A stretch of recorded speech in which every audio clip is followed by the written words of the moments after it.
Okay, well, there we go. Luckily, it's working. Welcome. Welcome to this live stream, and anyone that may be watching along the way and in the background. This will be a focused, dedicated video, psychology related, in regards to trauma survivor, PTSD survivor, from the past, moving into the present, and trying to find a way through in order to reconnect. In recent time, I've highlighted the struggles, the challenges faced for a survivor when trying to reconnect with someone they want to connect with, as in a relationship.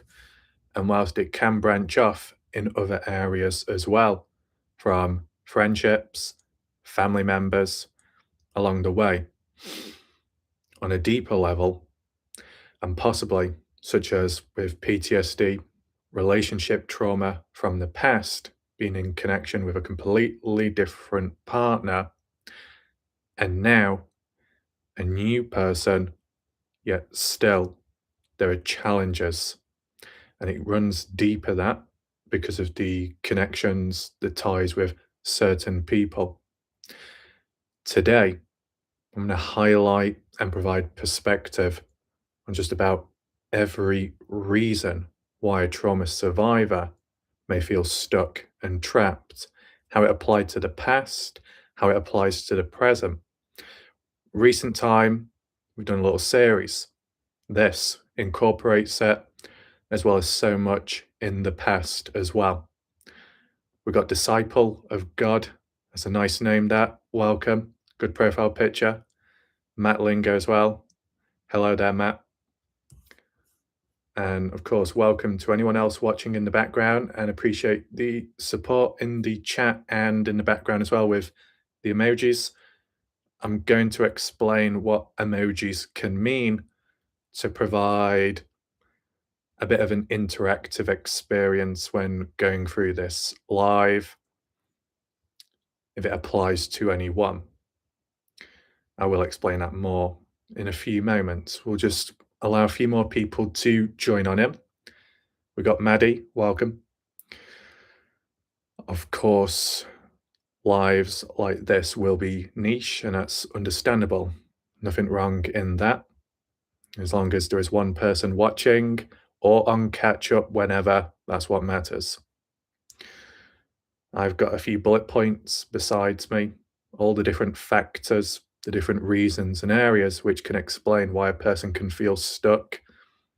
And whilst it may seem a little negative at first, by highlighting almost every reason, it's about awareness. So then one knows how to deal with it, or at least knows what they're dealing with.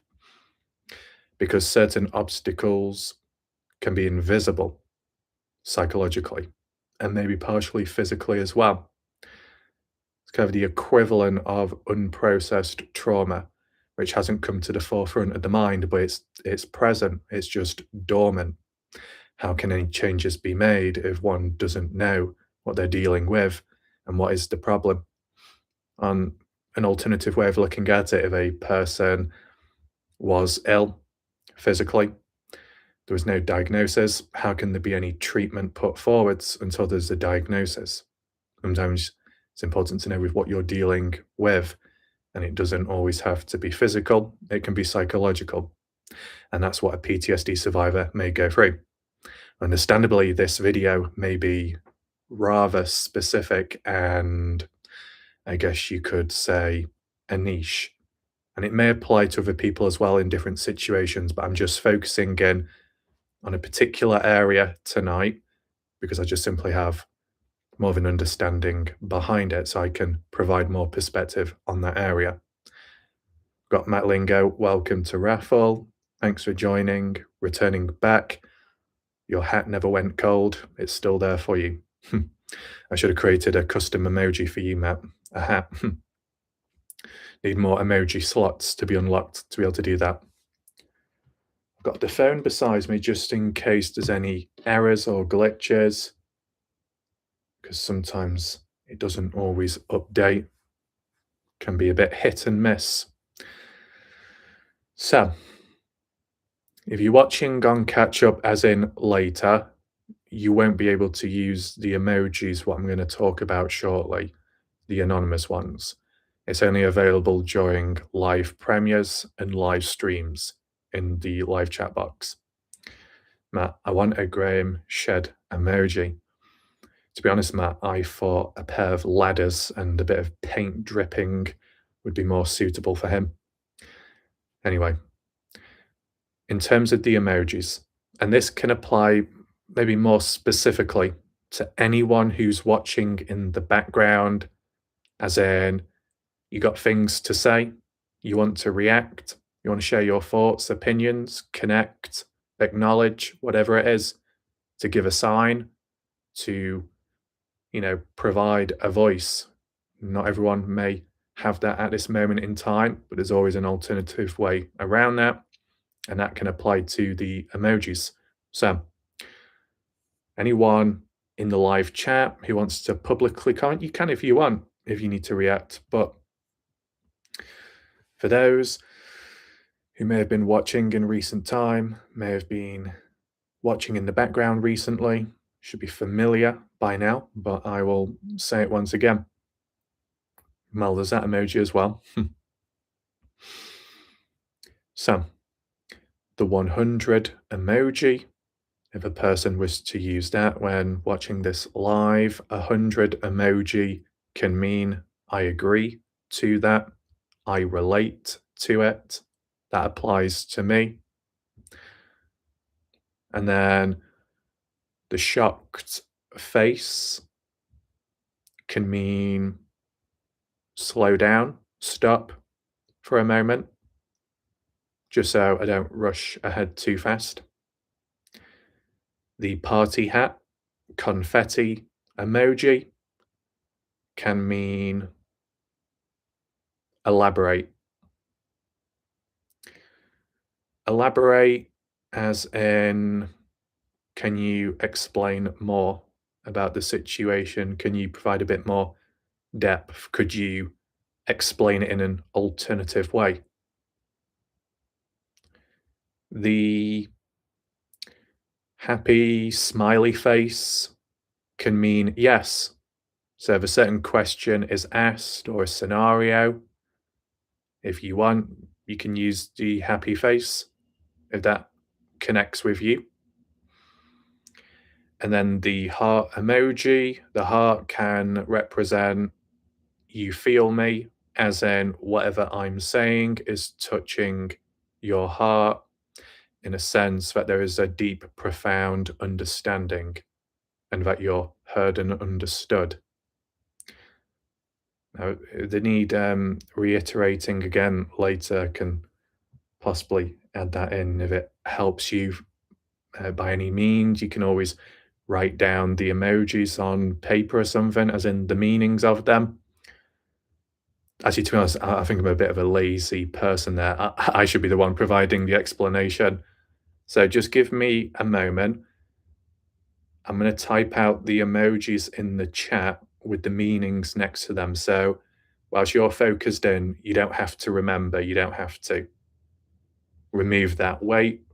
Keep it as light, easy as possible when going along with this live. And every now and then you can look at the live chat and you'll see the emojis like a glossary or a dictionary. Okay. So just give me a moment as I write them out.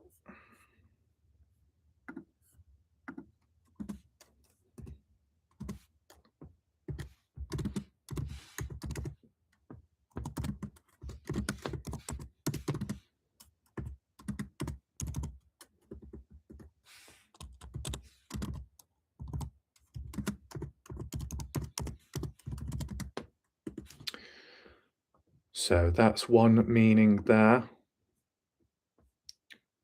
The next one.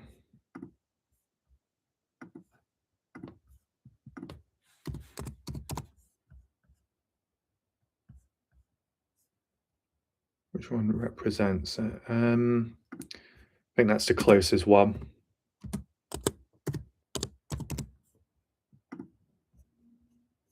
I'm just doing it in the order that the show on the chat. Um, mm, there we go. Would be nice if they added custom emojis. I think that would help.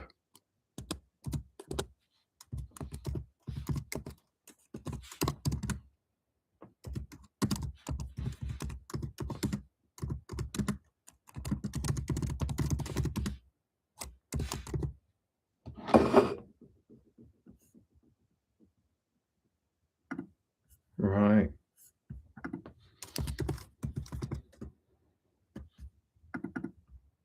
Halfway there.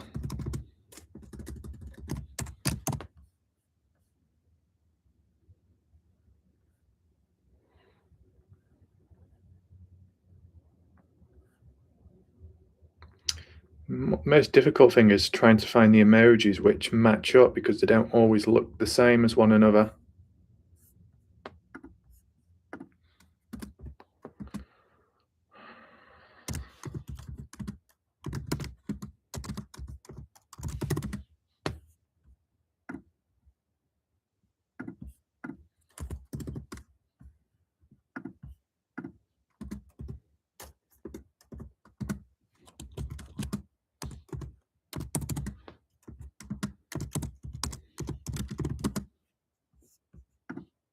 Okay.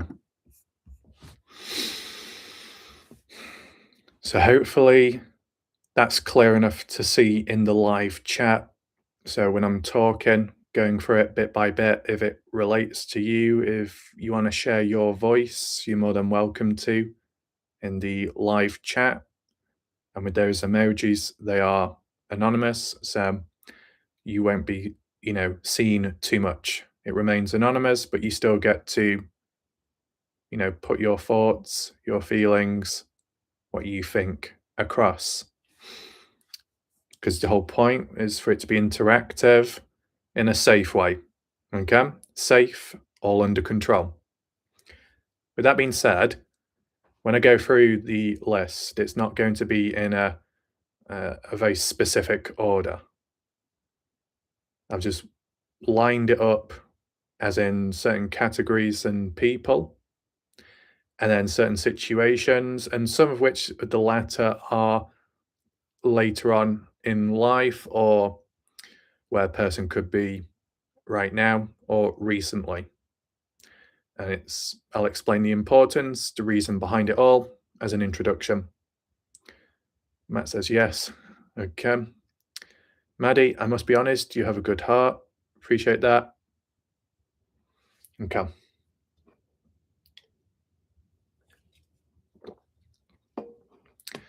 Also, before we go any further, shout out to everyone that is watching and in the background.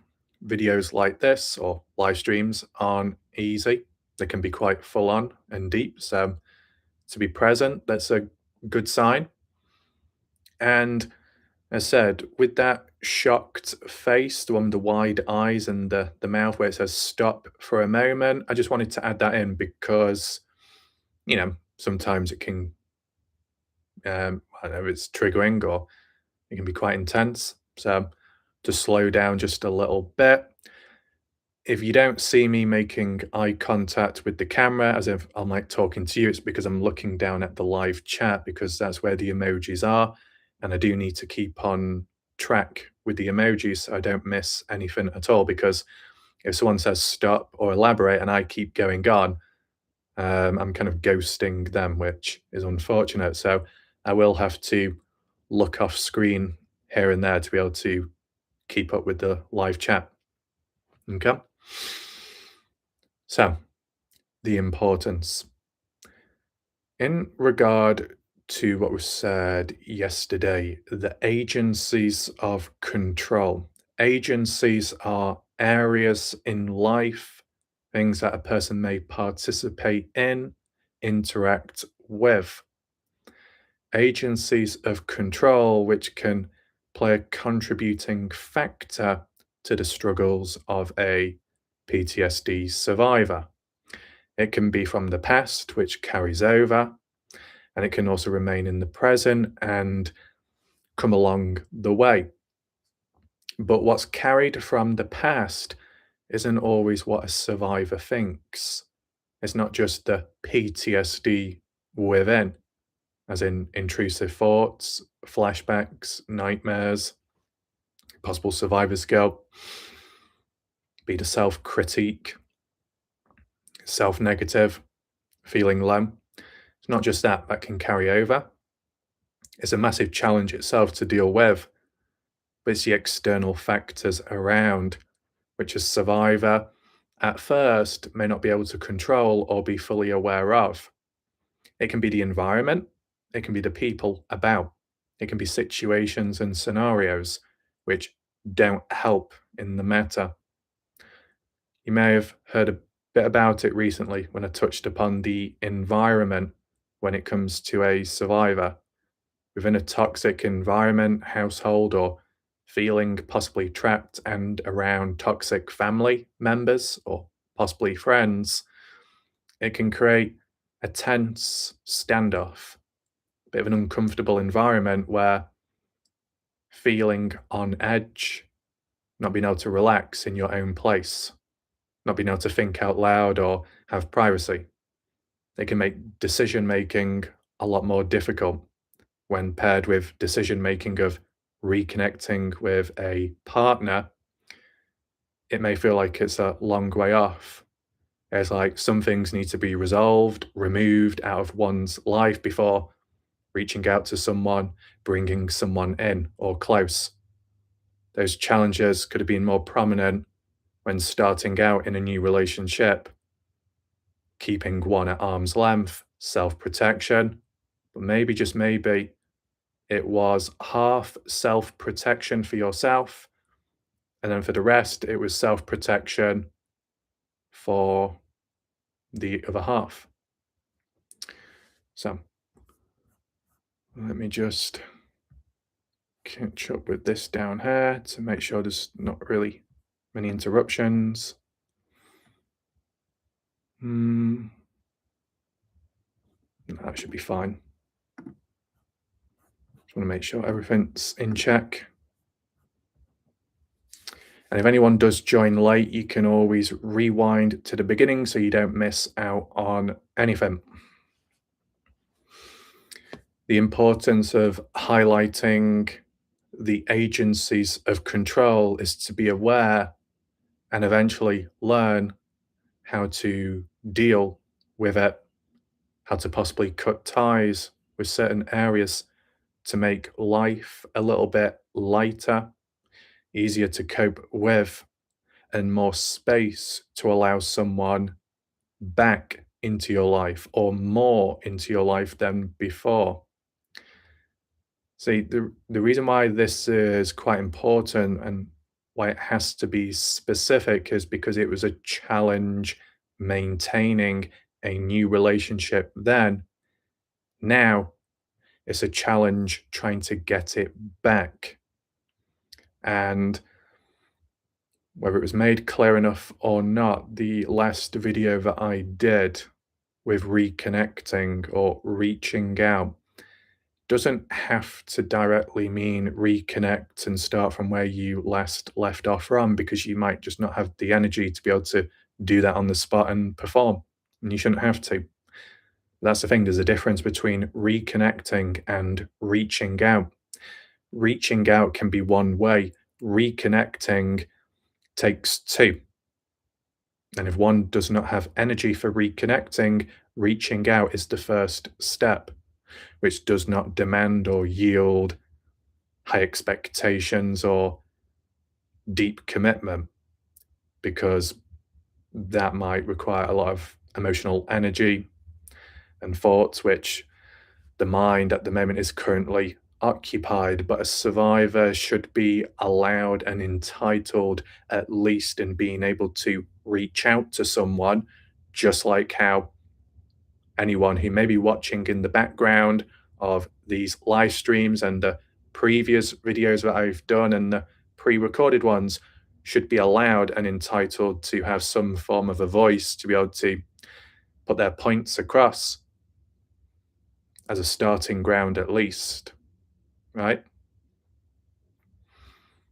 Little adjustments, little movements, The reason why it's so important for it to be little is so then it's not too obvious. If the mind and the trauma is very strong and strict, it's like being in a prison and there's a watch guard tower with a light turning around back and forth. And if you go out into the courtyard and walk right across to scale that wall, you're going to get caught out quick. It's going to go into lockdown. A survivor may not want that. How can a survivor get better? How can a survivor heal without being caught out by their own mind, by their own trauma? There's a bypass. There are little subtle ways to sneak around before the trauma catches on. What can be done to your own mind in a healing way, but sneaky, is similar to the very thing that that abusive person did in the past, and you only found out when it was too late. So back then, mind, body rewired without even knowing because of how controlled and methodical that ex-partner did through the trauma bond, through love bombing and presence and promises and positivity, all of that. It's like presenting a present, something very colourful, vibrant, and loud, whilst gently stabbing a sharp object into the back of the person. One's brighter, louder than the other, so it won't be felt until it's too late. So, working against the trauma for you means a bypass around it. An example, which I talked about in the past, was role play third person. If you can't see things a certain way and you can't look beyond your own feelings and you just can't accept or compliment yourself, if you can't be kind on yourself because it's the trauma telling you you don't deserve to be, you used to somehow disconnect from your own self, almost like an outer body experience, but you mainly channel and focus it through the lens of a completely different person you don't know. But subconsciously, silently, the person you're putting your shoes into is yourself unknowingly. It kind of like bypasses the trauma, how you can talk, speak what you would truly say, what you would truly think, whilst directing it, projecting it onto someone else. You know, like when they say self-projection. Well, in this case, self-projection is a good thing. You're telling someone everything that you would and should be telling yourself in a positive way. It's a bypass, a way around it. You might not be able to apply it directly to yourself, but to a stranger, to a vision, an idea, a scenario, you are applying it.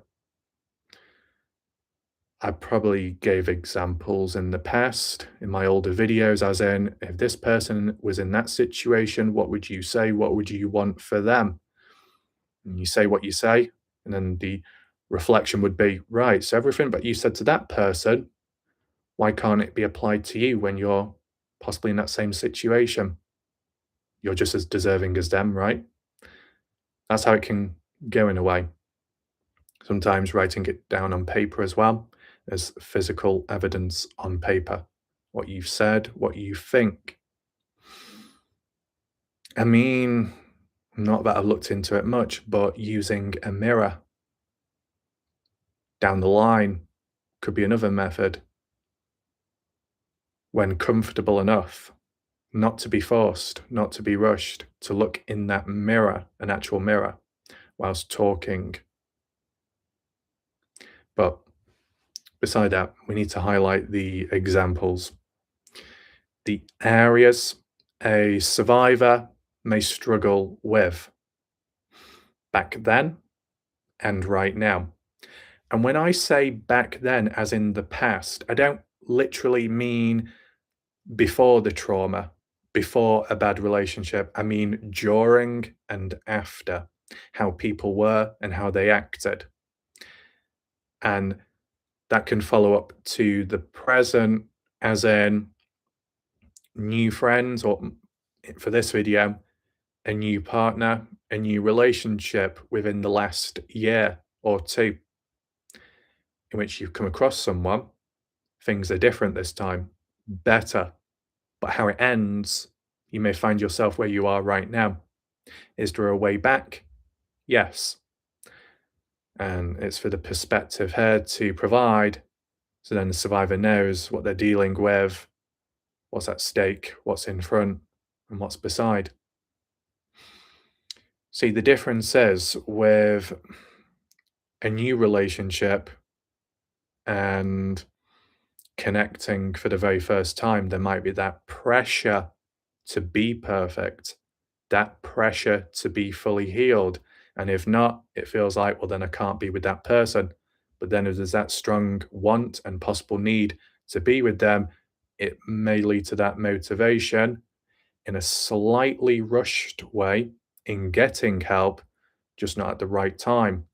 Wanting it now, but it's just not the right time, but feeling if it's not done, then you can't have this and you'll lose it. Not wanting to lose anything or anyone anymore. It's understandable. That has its own problems and challenges, trying to get help, but at the wrong time, it doesn't work. And then it feels like completely broken. There's no hope. It'll never work. But it can work, just has to be done at the right time. And in that moment, maybe the right method as well.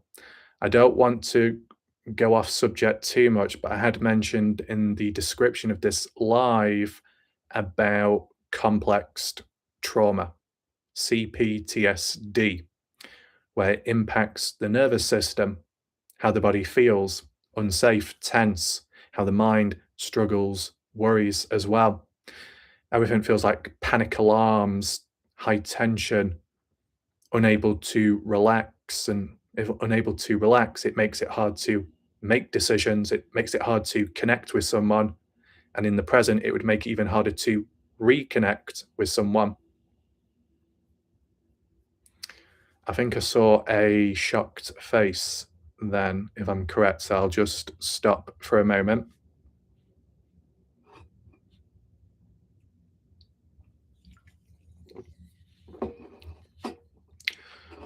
Oh, what I will say is, if anyone wants me to stop, I will.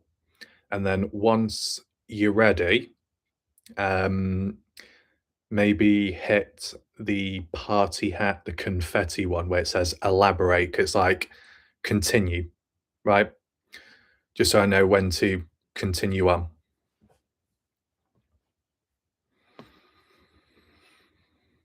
Okay, I appreciate that. So, reconnecting is different to connecting. Connecting is the very first time, the very first encounter with someone new. That can have its positives and negatives, high moments, low moments, and that feeling then to want and need to get better and to heal. The difference is right now, reconnect means you already know of someone. You've already interacted with them at some point, as in a partner. Whether that be a long-term one, an early connection, it doesn't matter what stage. Someone you think of, someone you know, and at this moment, possibly someone you're trying to reach out to or reconnect with. This time round, does a survivor have to be healed? Does a survivor have to be fixed? Even though that's not the right word to use, but it's how they could refer to themselves. At the end of the day, does a survivor have to be 100% in order to and to feel deserving of reconnecting or reaching out? No. Whilst in some areas, back then it may have felt more the need to be 100% or closer to it in order to start a connection or relationship with someone. You already got past that point in a sense.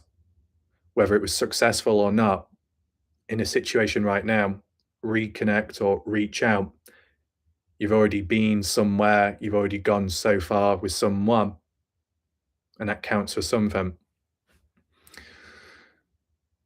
It just simply shows that trying was a good thing. Taking that leap of faith was a good thing. The survivor could say, how is any of that good when I'm where I am right now?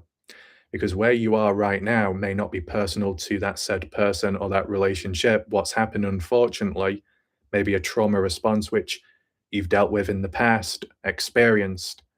If you've ever had a burnout, a paralysis, a system crash, what happened then could be happening right now. It may just be more severe or longer term. It's just unfortunate timing. It may feel like a coincidence. The moment things get better, moving in the right direction, trying to work on oneself in the background quietly, whilst trying to maintain connection, communication with someone, and everything else being juggled in the background, it can get a bit too much. But that's why things should be shared, as in support, perspective, assistance in a natural way. And when it comes to the reconnecting or reaching out phase, that does not require or demand the survivor to be 50%, 70%, 100%, 20, 15, 10%. All that matters is that when reaching out, the survivor is in a place, a mindset where they truly want to reach out at the very least.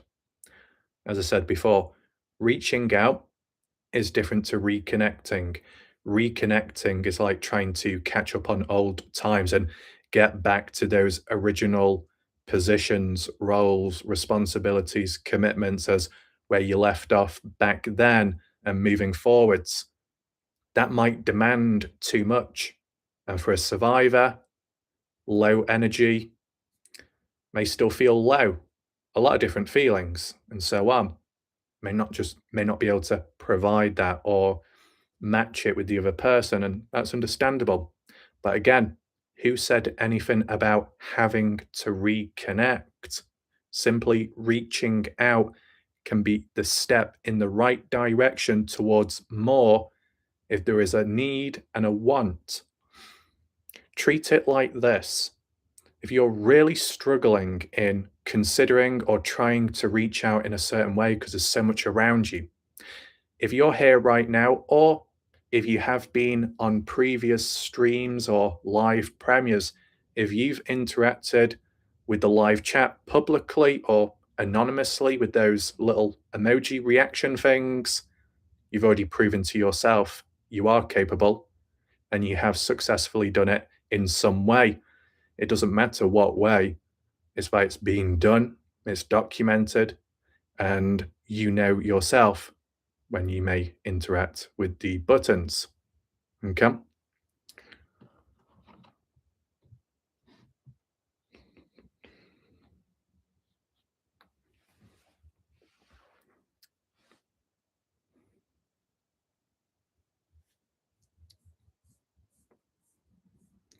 If there's anything that needs repeating or just going over the last minute or two, I can do that if need be. Just got to consider if there's any breaks or internet connection issues or anything like that.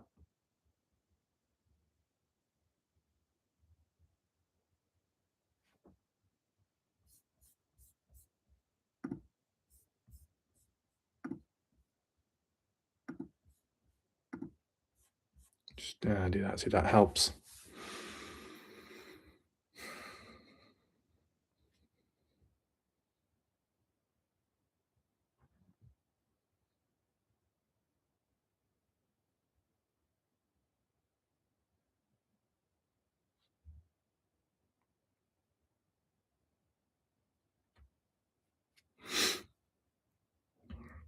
Just give it a moment or so, just in case anyone needs to catch up or not.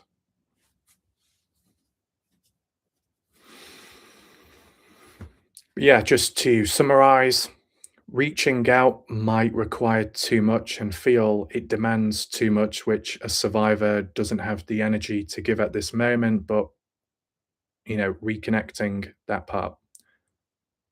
However, specifically reaching out as in a one-way message, a one-way text, that doesn't have to demand as much, and it can avoid the heavy demands, the heavy pressure.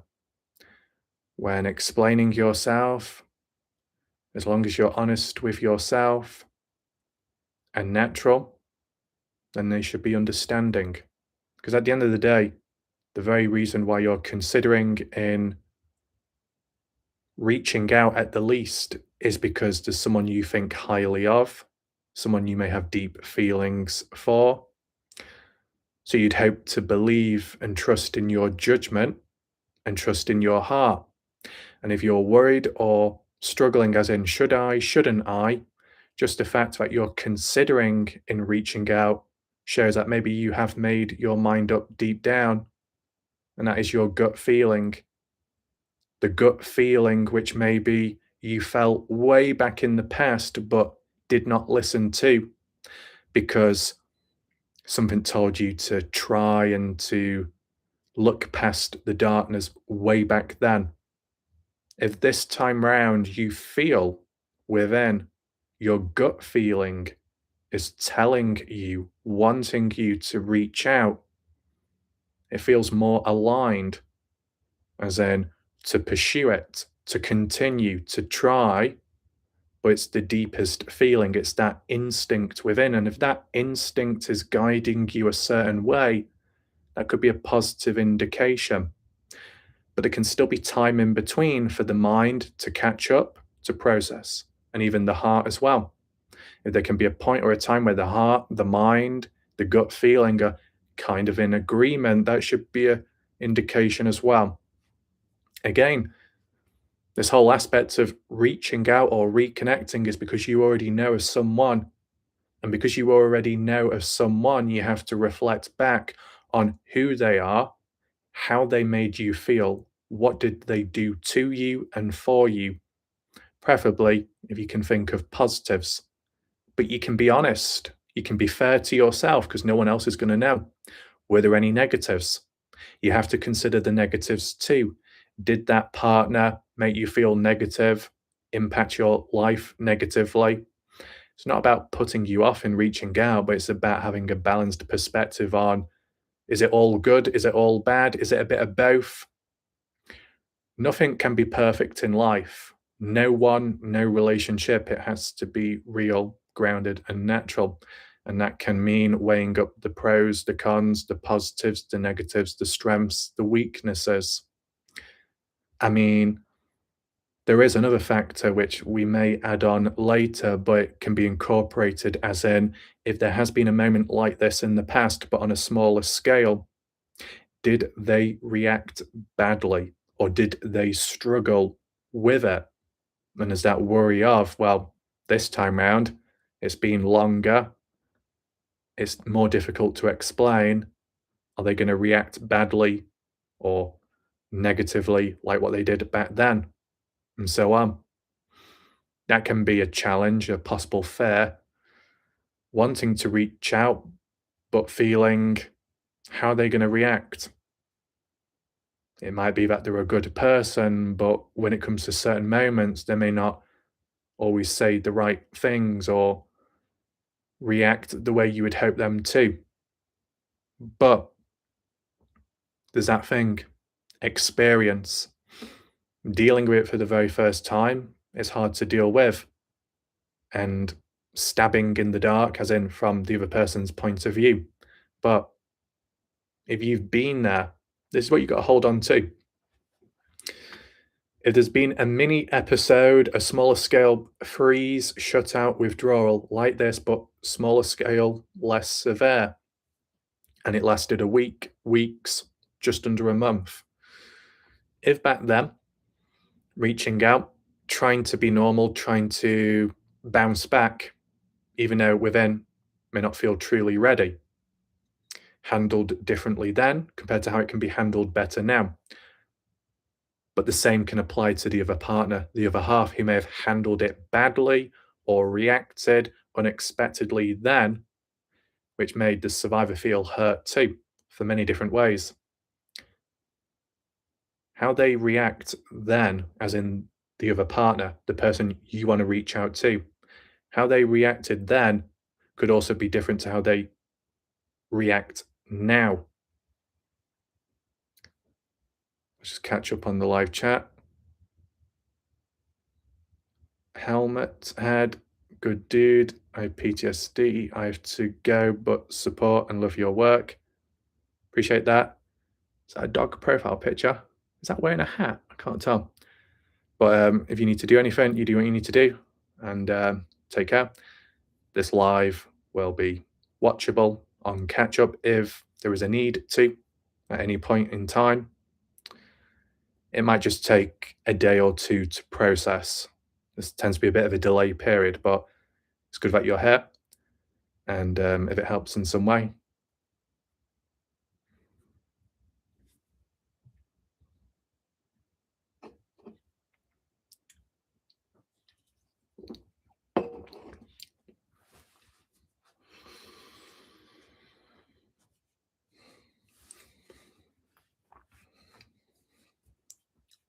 so for anyone else watching in the background, just let me know if things are okay up to now. If to continue on with other points and areas, then that's what I'll do.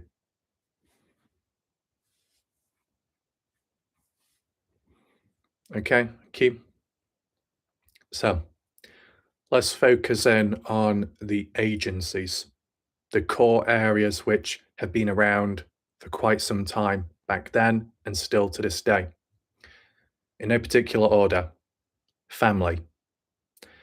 It could be a whole family, it could be certain family members, it could be relatives, it can be anyone blood related. Normally, you'd hope to think family have your back and vice versa, but it's not always that way. It can be difficult, even outside of PTSD, just simply family conflict, falling out, tension. It can be awkward, it can be annoying, it can happen anytime. And because it's family, it can be harder to escape from, whether it be because they live with you live with them, they live down your street, they live within the area, you got to see their face every day or here and there. Certain events, Christmas time, Easter, or whatever other celebrations you may go through, having to be in close proximity. Not ideal, can be triggering, especially if someone's got PTSD. So it's just to say that family conflict, toxic family can be problematic universally inside and outside of PTSD. What's that? What do you take from that, Val? For a trauma survivor, is that what you experience, what you put up with, what you've been on the receiving end of is understandable and very normal in the sense of the difficulty of it, because there's many other people that will find it difficult as well, even outside of trauma PTSD.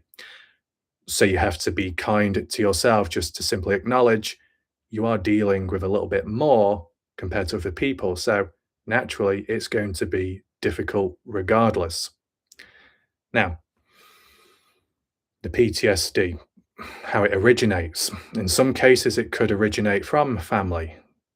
I can't give every possible example, okay? The example that I'm going to give is that the primary cause of trauma can be from a past relationship.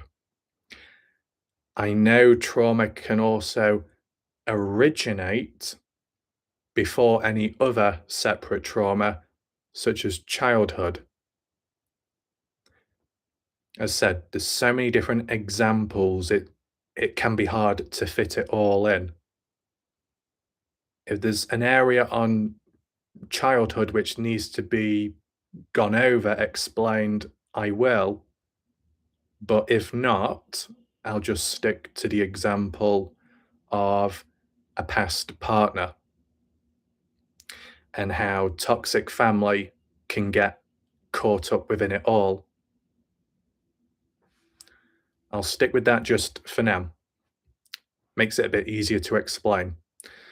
It's easier to use that example because the aspect of connecting or reconnecting with a new partner, the theme of relationships and the theme of the trauma can run deeper there, and the worries and the caution of not wanting it to happen again and waiting for the shoe to drop off. So it links more with what we're talking about today. It's more specific, but it just links more. So I feel that's what I should lock in with at this moment. So, bit of a scenario could be past relationship, as in way back then, with an ex partner and how they treated the survivor physically, psychologically over time. Obviously, not good. Put through hell. At some point, somehow, some way, breaking away from it, the survivor escapes, but it may not feel like an escape. It may feel like having to pick up all the pieces.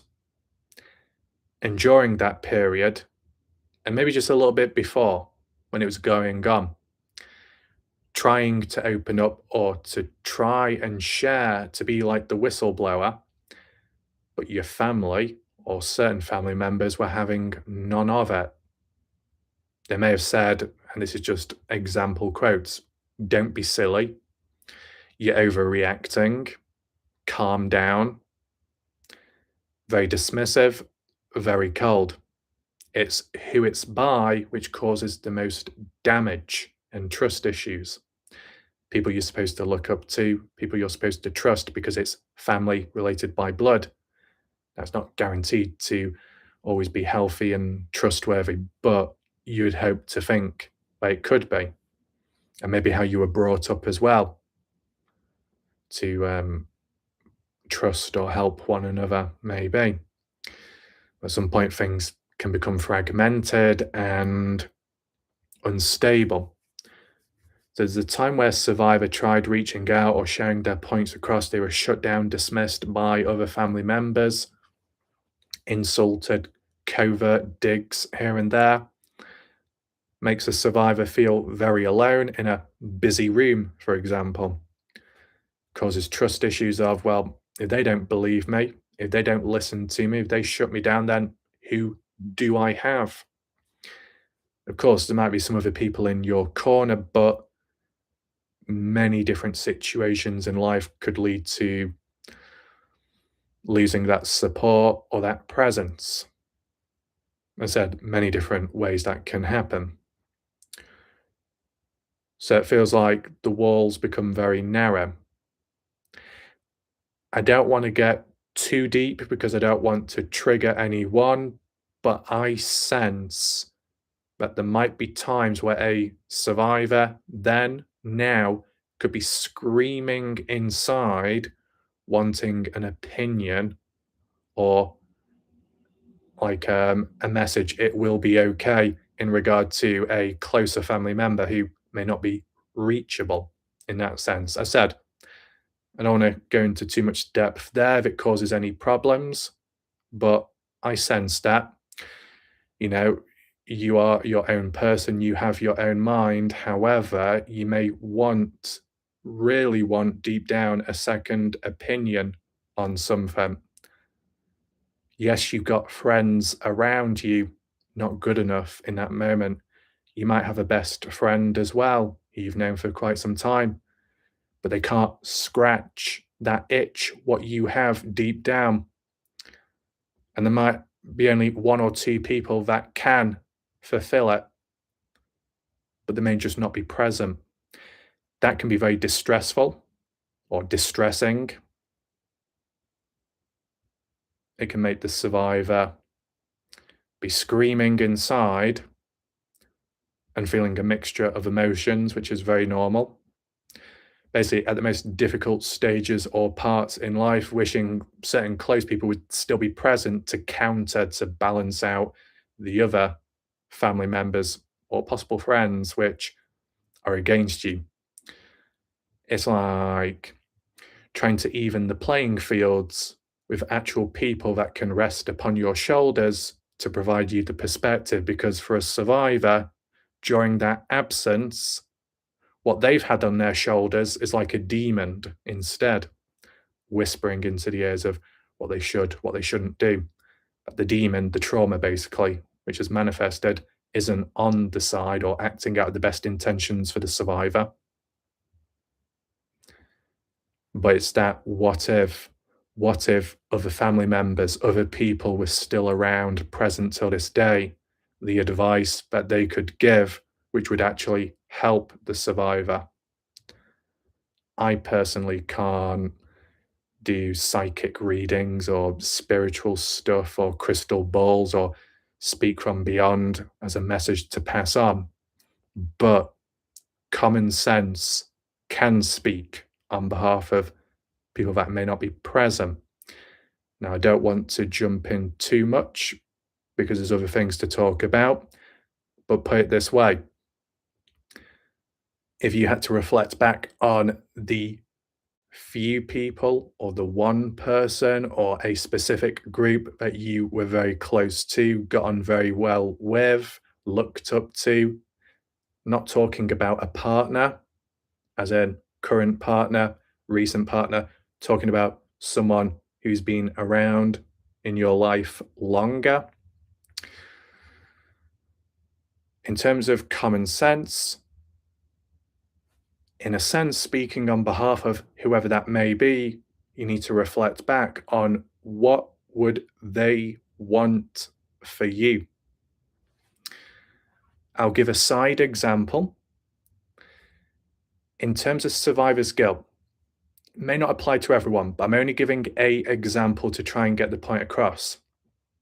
Some people who experience survivor's guilt and their partner's no longer present on this earth, a survivor can feel undeserving and not able to move on or connect with someone else because it feels rude, disrespectful to the past, to the one who's no longer here. So a commitment, a loyalty to stay by that person who's no longer actually physically present as a possible means of self-punishment, but also a possible means of proving something to oneself or to that one who's no longer here.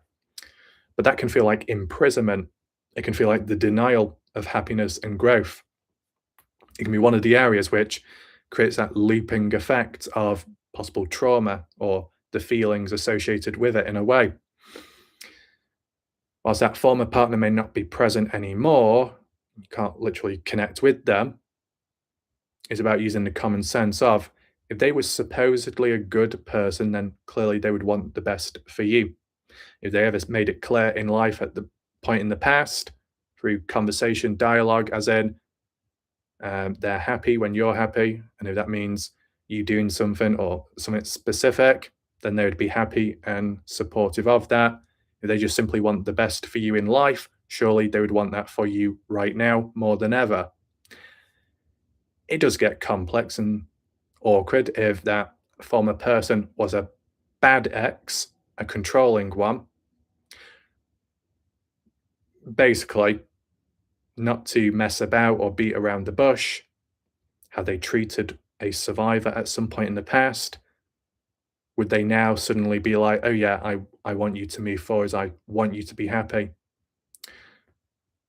Well, their actions from back then and anything else onwards does not match that. So in that situation, a survivor would have to trust in themselves that they deserve better compared to what they were dealing with previous, to put aside that survivor's guilt. But that's the situation where a secondary opinion is needed, but not from that previous partner, to give the blessing of, you can move on, I'm happy if you do. A secondary blessing from the presence of another person close to that said survivor, a certain family member or so. But if they're not here either, or present or available, for a survivor, in that moment, they may feel like they can only trust themselves. And because of trauma and everything, they feel like they can't trust themselves. So they feel like they've got no one to trust or to reach out to.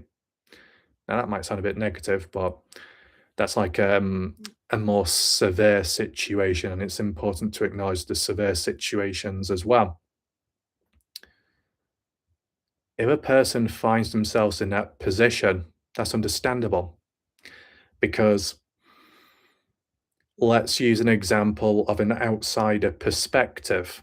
An outsider perspective, someone that may not have the understanding, could at first think there's a survivor, they've got family, what's the problem? But they don't know what the survivor knows, as in the family that are present and still remaining are the bad ones. The ones that didn't believe the survivor in the past, didn't trust, didn't listen, actually catered for the bad partner more than their own blood, their own son, daughter, niece, nephew, whatever family tree, right? Outside person, their perspective could also be, well, survivor appears to have friends, a friendship group, a gang. I don't literally mean that, but like a gang or a girl group. What's the problem? Or a best friend for many, many years. What's the big deal? But that's the thing. The reason why the survivor may not rely or reach out on friends or a best friend could be a few different reasons. One, the same way as like how they treated that partner at some point, not wanting to open up too much, not wanting to worry them, not wanting to drag them down into that supposed bottomless pit, which the survivor feels that they're in too, just not wanting to drag him down. A survivor could think, well, that those friends, that best friend, have got their own life, their own responsibilities, commitments, their own partner's relationships. So I don't want to be a home wrecker. I don't want to be a third wheel. I don't want to drag them down with my situation because it feels like it's my situation. It feels like it's my mess. It feels like it's my fault. So that's why sometimes there's that retreat back to if only there was a family member on my side present. But when there isn't, it does feel like the walls have closed in. So it does require trust, self-trust. And all my videos in recent time and in the past build upon self-trust, especially how it can apply more now than ever if a person feels like they can't trust anyone and they struggle to trust themselves. In other situations, a survivor may not reach out to a friend or a best friend in real life because they may just not have the mental capacity, the depth, or the emotional intelligence. It's not being rude, it's being realistic. When it comes to friends, best friends, family, relationship, partner, there's a hierarchy for sure. For it to be real, for it to be healthy, for it to actually mean something, there is a hierarchy. Different hierarchy for everyone. I'm going to give an example, but does not mean it has to apply in that same order for someone else. It could be at the bottom of the list, could be friends, followed by family, followed by a long-time best friend, followed by a partner. Because technically, when it comes to a partner relationship, over time, more could be shared physically, psychologically, mentally, and there's intimacy as well, or there can be. And longer term, sharing the same living arrangements and possibly the same room for sleeping, such actions which wouldn't be replicated with other groups of people you may associate with. So there is a hierarchy. And with having a hierarchy, some people may know more about you than others. And you may be able to trust more in some and less in others. And it's about the situation where a person finds themselves right now. because right now is most important because it's present right now, and whatever happens right now could help or assist what happens next and onwards. But the past is still important to understand what could not be done then or how things were then compared to how they are now. And if it feels like things haven't really changed, and that might create worry, it's understandable, but technically it's not the end of the world. The difference is back then, um, if you find these videos helpful, in short, what you were dealing with back then, these videos were not about. I did not exist. So we're being present now. There's more tools to work with. There's more material to look at. There's more perspective. If a survivor tried reaching out for help and it did not work because it wasn't the right time or not the quite correct connection with someone, if this works, it's a start, and the videos that come with it as well. So we kind of touched upon a mixture between family and friends. The challenges, besides trust, betrayal, and not being heard, with family can also mean in the present time. Back then, it was the betrayal, the lack of trust, and feeling isolated despite being around people. A survivor right now and recent, over the last year, for example, could feel like there's dead weight, as in that toxic family or family members, which still to this day get in the way or deny that survivor of being able to move forwards, constantly feeling being judged, watched, no privacy, not being able to just simply do what you want or communicate with who you want, having to stick to a possible strict, regulated routine of can reach out to a friend or a best friend, but that's it. Not being able to reach out to who you truly want to reach out to. There could be a time like that.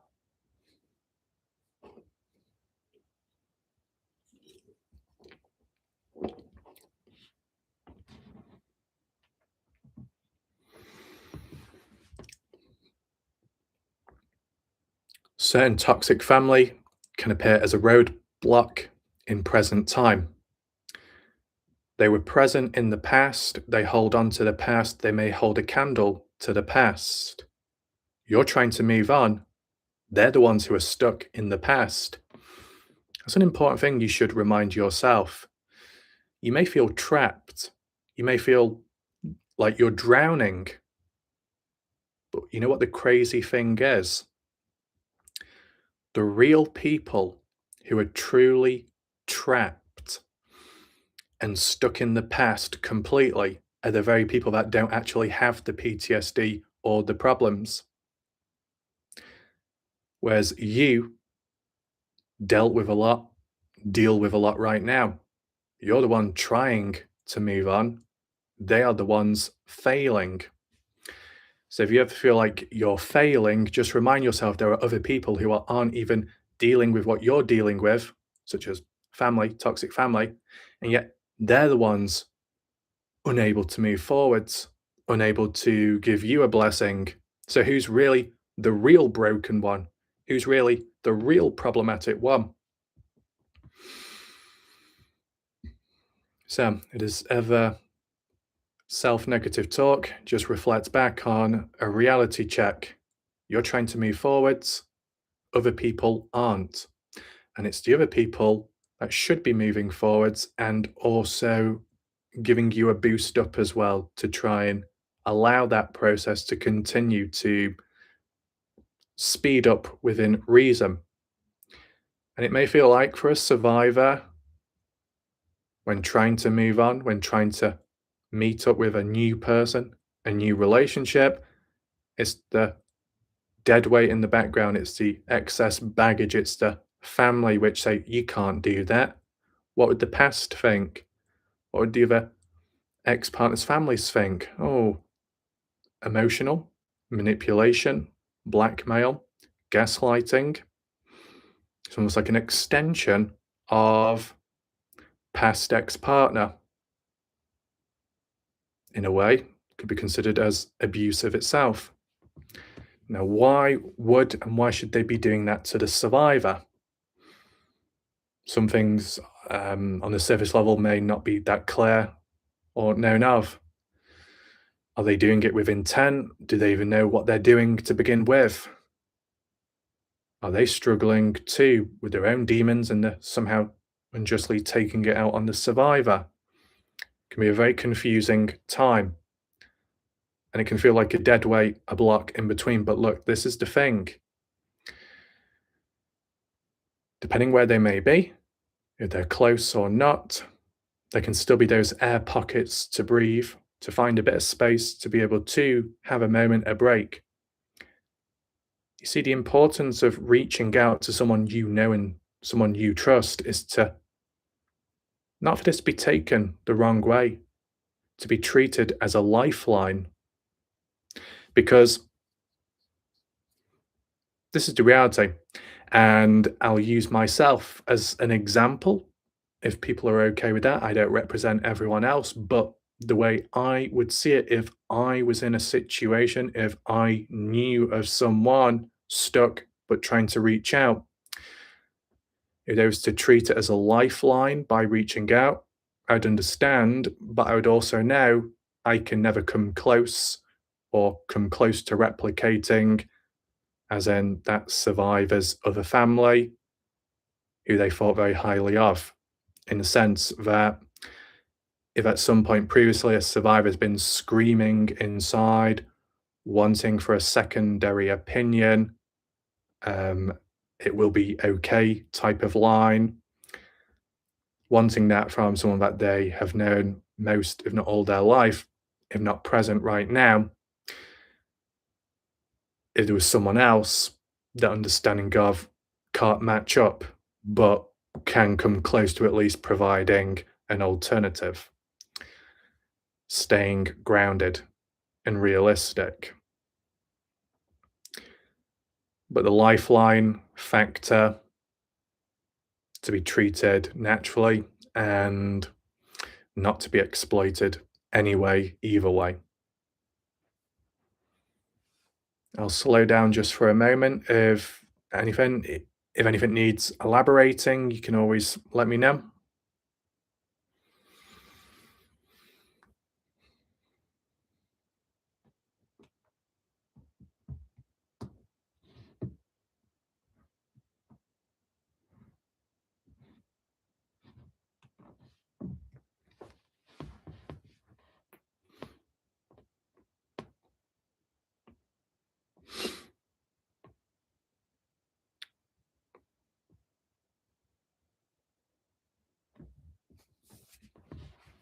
Hopefully the video stream is in sync whilst people are watching. Hopefully.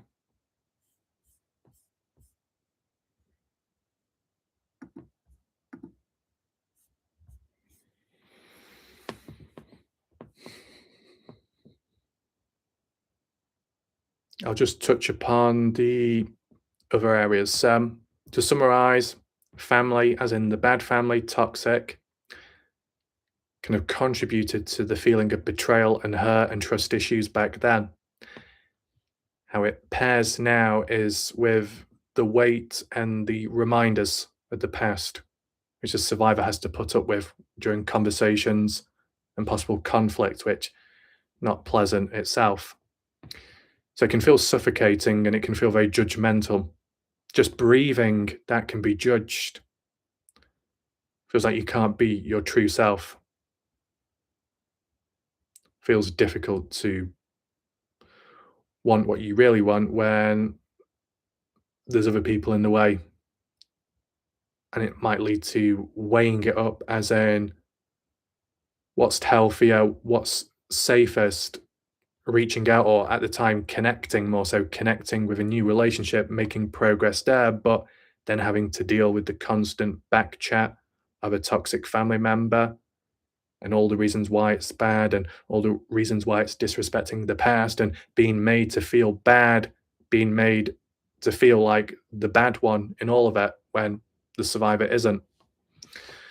So to avoid all that conflict, to avoid all that judgment, it may lead to contributing factors to self-sacrifice and self-sabotage of a new healthy relationship because of what people on the sideline think and say, which is not doing the survivor much good. Really, in a normal situation, it should be the family that should be supporting the wishes of what the survivor wants. Maybe with a level of caution, as in, are you sure? Take it easy, be safe, things like that. Now, maybe it's the friends, the friendship group, the best friend that supports that role or has done at some point. But it's still an obstacle. Why would a friendship group and a best friend be an obstacle in a new relationship with a new partner? How does a group of friends or a best friend get in the way? Because if they don't live with the survivor, or at some point they haven't lived together, separate lives, but hang out from time to time and communicate over the phone, maybe it's a second layer of judgment, a second layer of suffocation. It's like two opposites. Toxic family, total disregard of safety, trust, respect, care, support for the survivor. For a friendship group, best friend could be the opposite, as in too caring, too supportive, wants to wrap survivor in cotton wool, will do anything for the survivor, but the survivor feels bad for that. And they also feel like they want to make their own decisions. But it's hard to make decisions when there are people around breathing down your neck, down your shoulder, even if they might live further away. It's just that communication, it's that long-term communication. Whilst now it might be okay, but then if there was a new partner in that survivor's life, as in real life, in person, there's always going to be that time as in, how I'm going to face the music when meeting up or when they come round to the house. How am I going to explain this? Why should it be any of the friends or the best friend's business? Just like how, why should it be any of business to the toxic family? You should be able to do what you want and what's best for you. However, when dealing with conflict, judgment, reactions, overreactions, that can be a trigger for a survivor depending on the severity and what's happened in the past. If in the past a bad ex-partner was very judgmental, was very reactionary, was had a short fuse, had a very observant eye, they were very intelligent, but they weaponized their intelligence to attack you, all that can carry over and may apply in some ways to other contexts in one's life. Similar to family that were there during the dark days but weren't the supportive role, the family, the best friend, could have been present during the dark days too in a survivor's life, but it's that weight and its own guilt that's carried there. A PTSD survivor can carry survivor's guilt, such as with a previous relationship due to the outcome.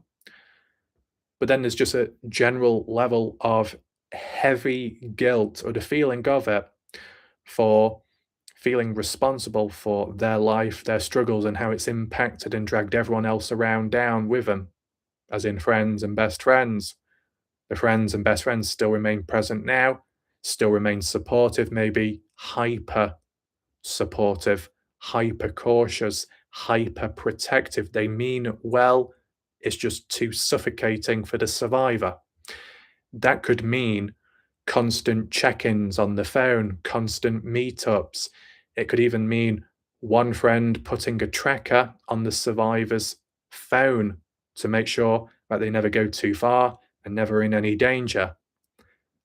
But whilst it means well for a survivor, that level of overwatch can cross the boundaries on the verge of stalking like behavior if there was a time with a former ex bad partner, but the survivor is in such a difficult situation where they can't say no and they can't turn it down because they don't want to disrespect that supportive friend that's only doing it because they're cautious and they want to care.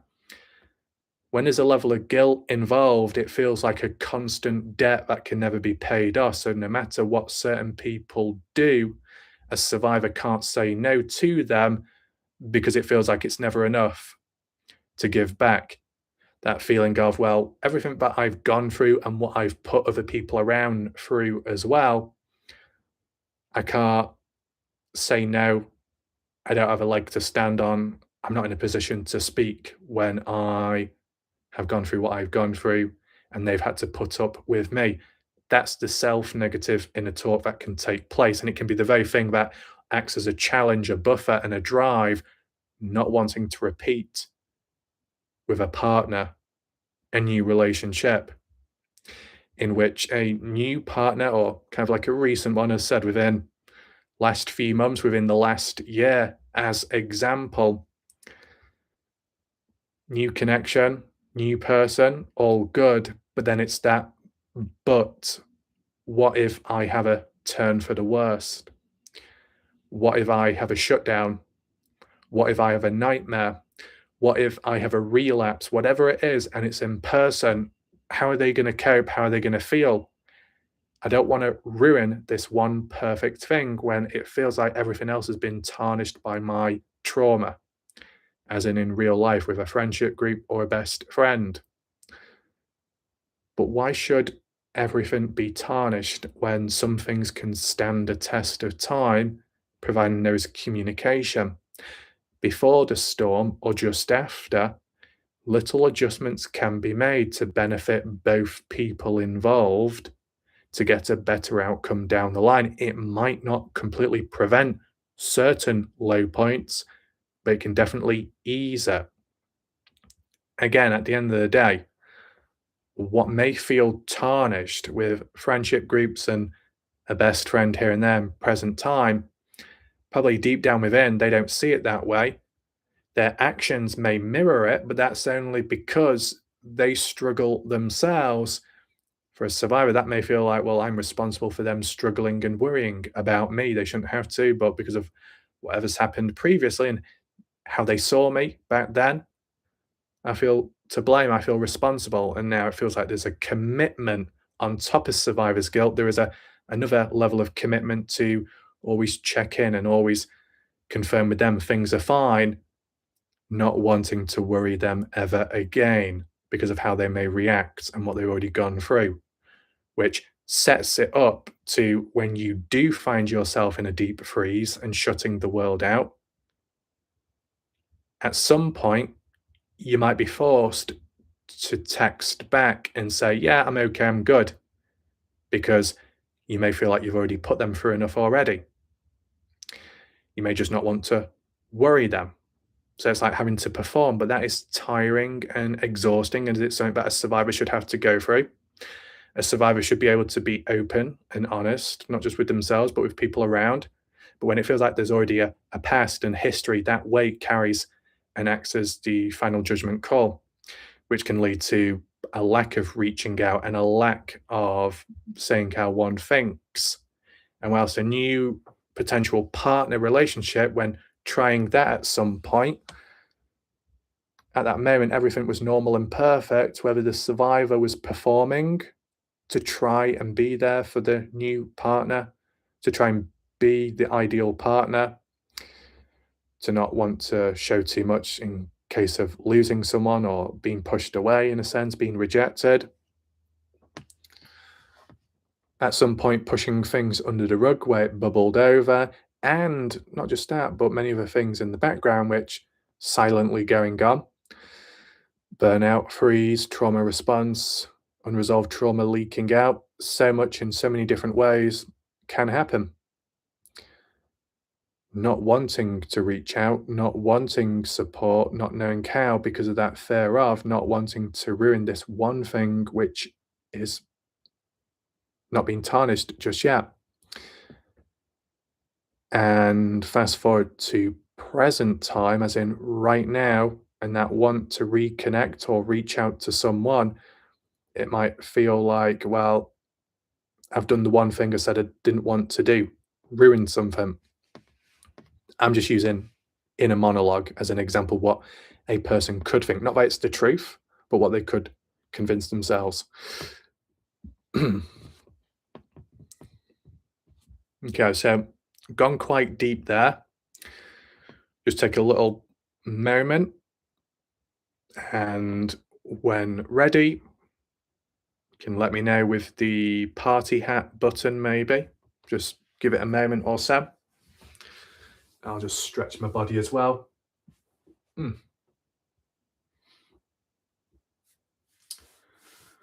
right. Okay. Some other things to tick off the list. Just say welcome to anyone else that's watching this live stream. You can always rewind back to the beginning if you need to, so you don't miss out on anything. And if you want to learn about the emojis, the meanings behind them, you can always scroll back up to the top where they're located at. They're probably, yeah, they're probably actually on screen in the middle section. It's like a glossary, so you know if anyone's in the background wanting to make use of them, you can, and the meaning behind them are right there.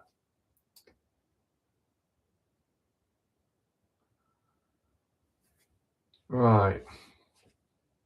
Clients, that'll be the next point. And if there's anything that needs to be looked back on, can do, but if everything is okay up to now and pretty much makes sense, if you can, just let me know. And then we can progress forwards. Hmm.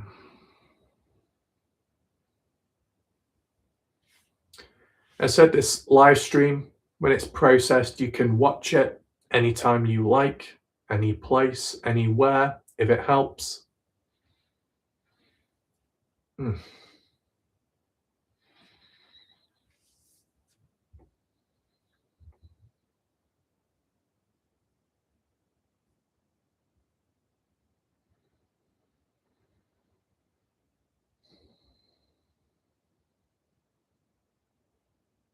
Do I have a pen with me? I think I do. I'll just tick some things off the list so I know where we're up to.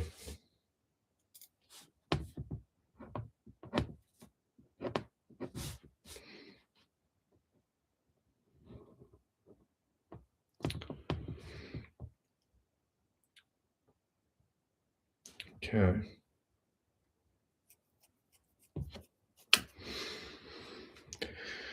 So, the next barrier and obstacle can be clients. Not everyone has clients because not everyone is in that employment role.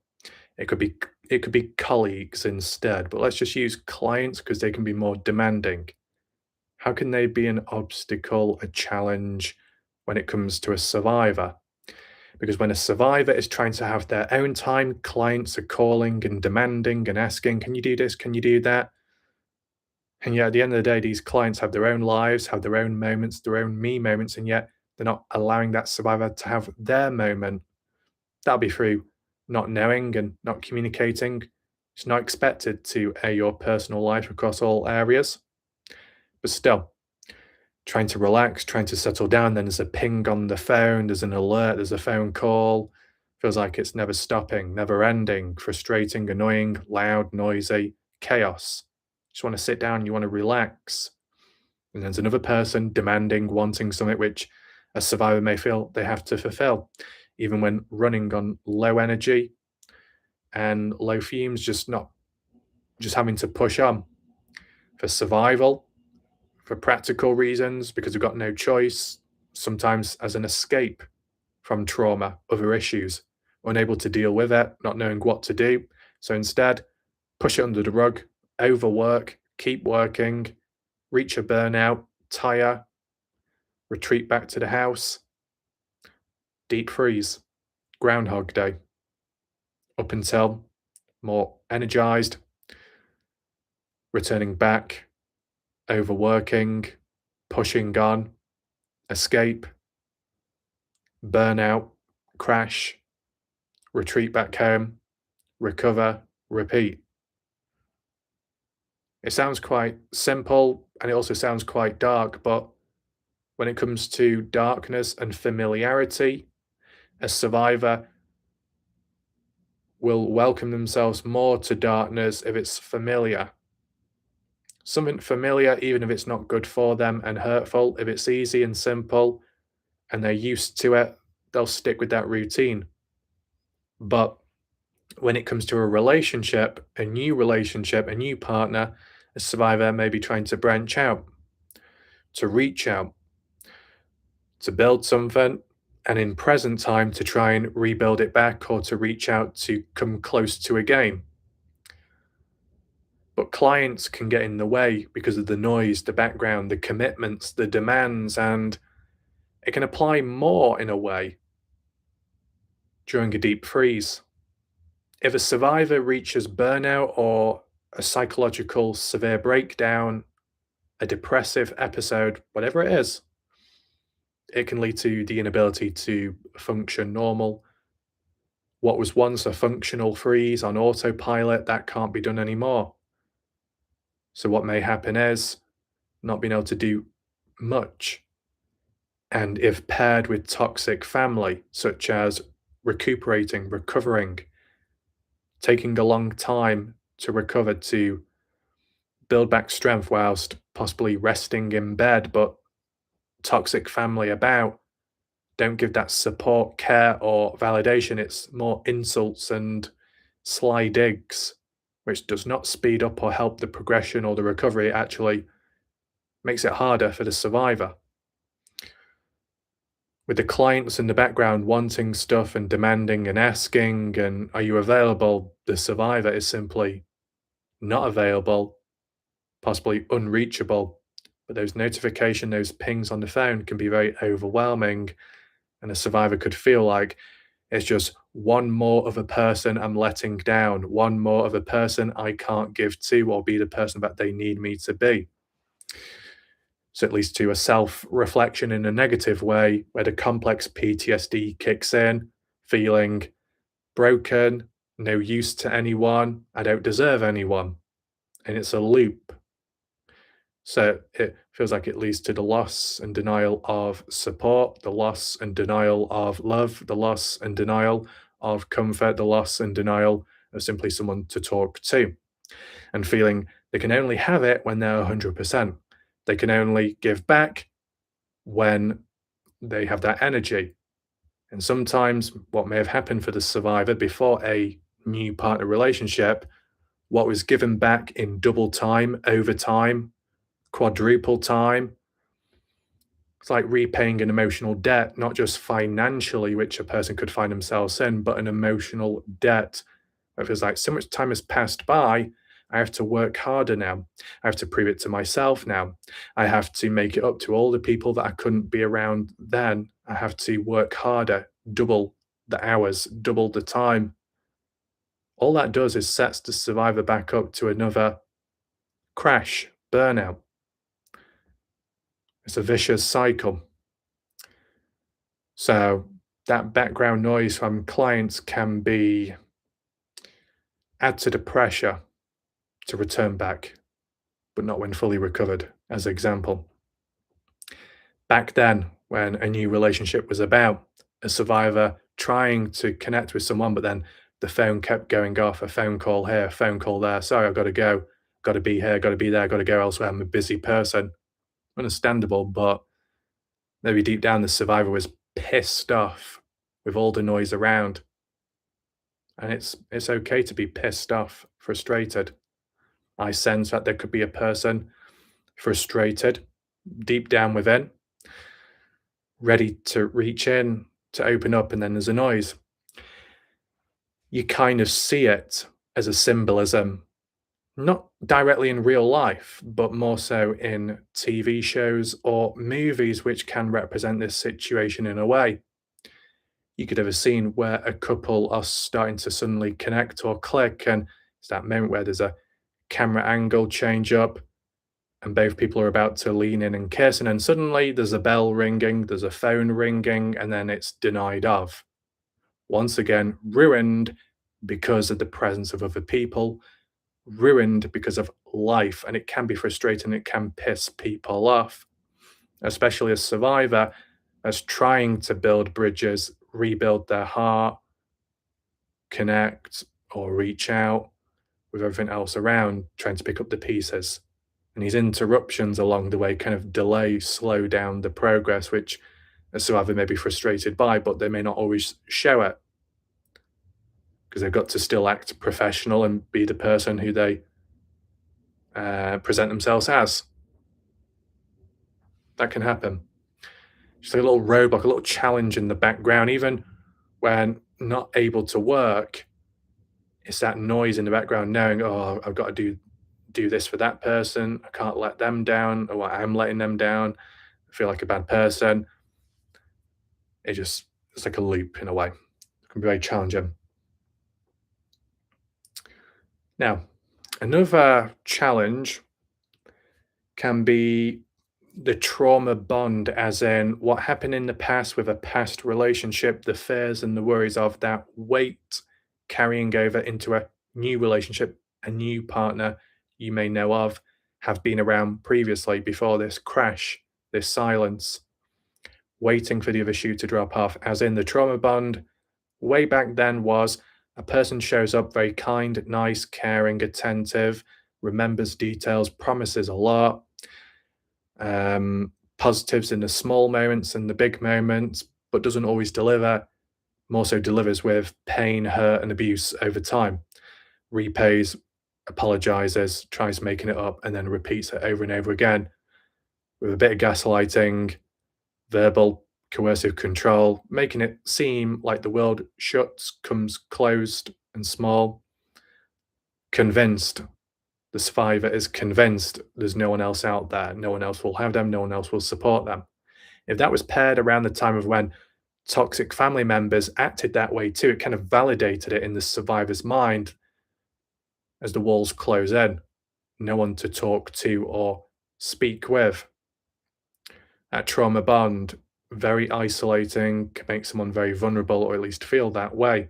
So, in a new relationship, a new connection with someone, is that worry of, is it going to go the same way? Not personal to that person, but just the theme. It's the theme and the word of trauma and bond associated with a relationship, not the, but a relationship. Is this another a relationship or the relationship to change everything for the better? And that takes time to learn and confirm with the survivor's own mind and heart. But such time which may not be available because by the time of reaching a conclusion or a point, by then there may have been a trauma response on the sideline or in the background, a deep freeze, clamming up, and that progress or that discovery phase was put on pause. And now it's a confusing place to be with being away from the very person you think a lot of and still think of till this day, but thinking too much time has passed by. Do you feel like too much time has passed by to actually connect or reach out? Does it feel like you owe it to them to still be present in their world in some small way? You wish you could have more and give more, but not knowing how to, or not feeling deserving of. Would that apply?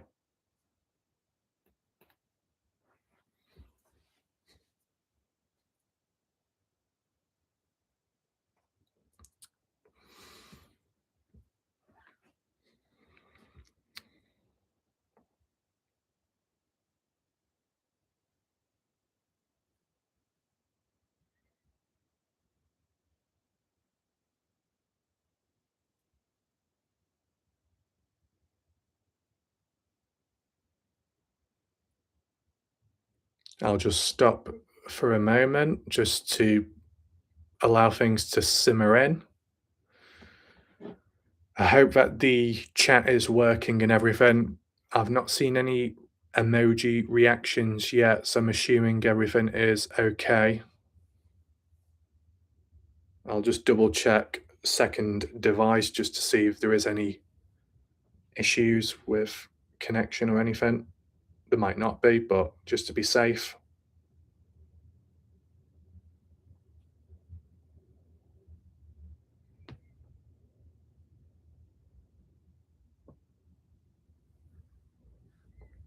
Coordinates. I'll take a look at that, Leela, another day. Got to see what videos I need to do next, in what order. Try and keep up with it all.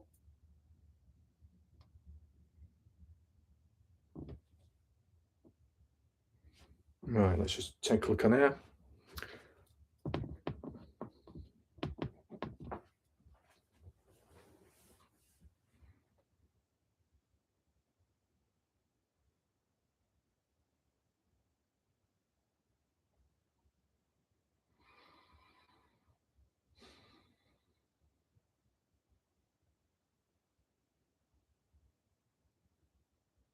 I can't check that at the moment.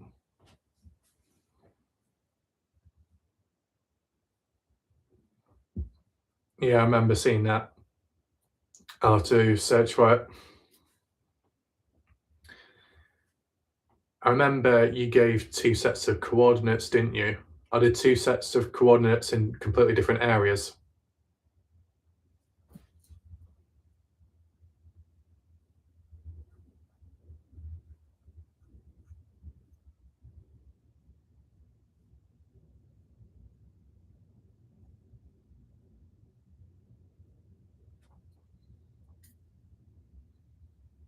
Okay. Well, I'll take a look at that another day.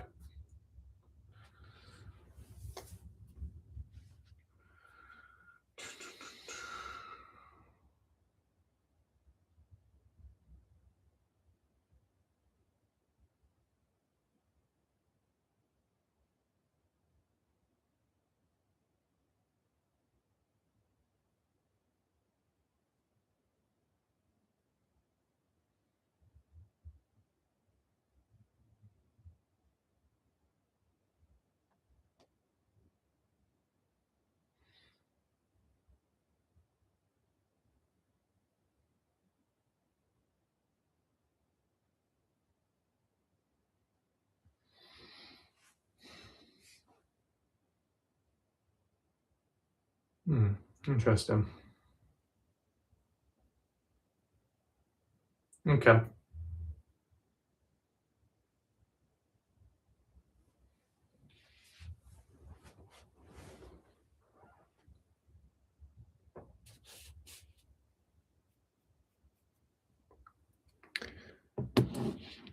So to summarize up to now, the challenges of past and present family because of the trust, betrayal, the insults, the constant judgment, the lack of privacy makes it hard to find a new partner, to maintain a new relationship. Friendship groups, best friend, hard to communicate with them because of any guilt or feelings of putting them through anything, but then also having to put up with their excessive worry, and that becomes suffocating. So leads to retreat, it leads to no relationship or having one because of what the friends could say and how they could overreact and crowd you and suffocate, and too much work.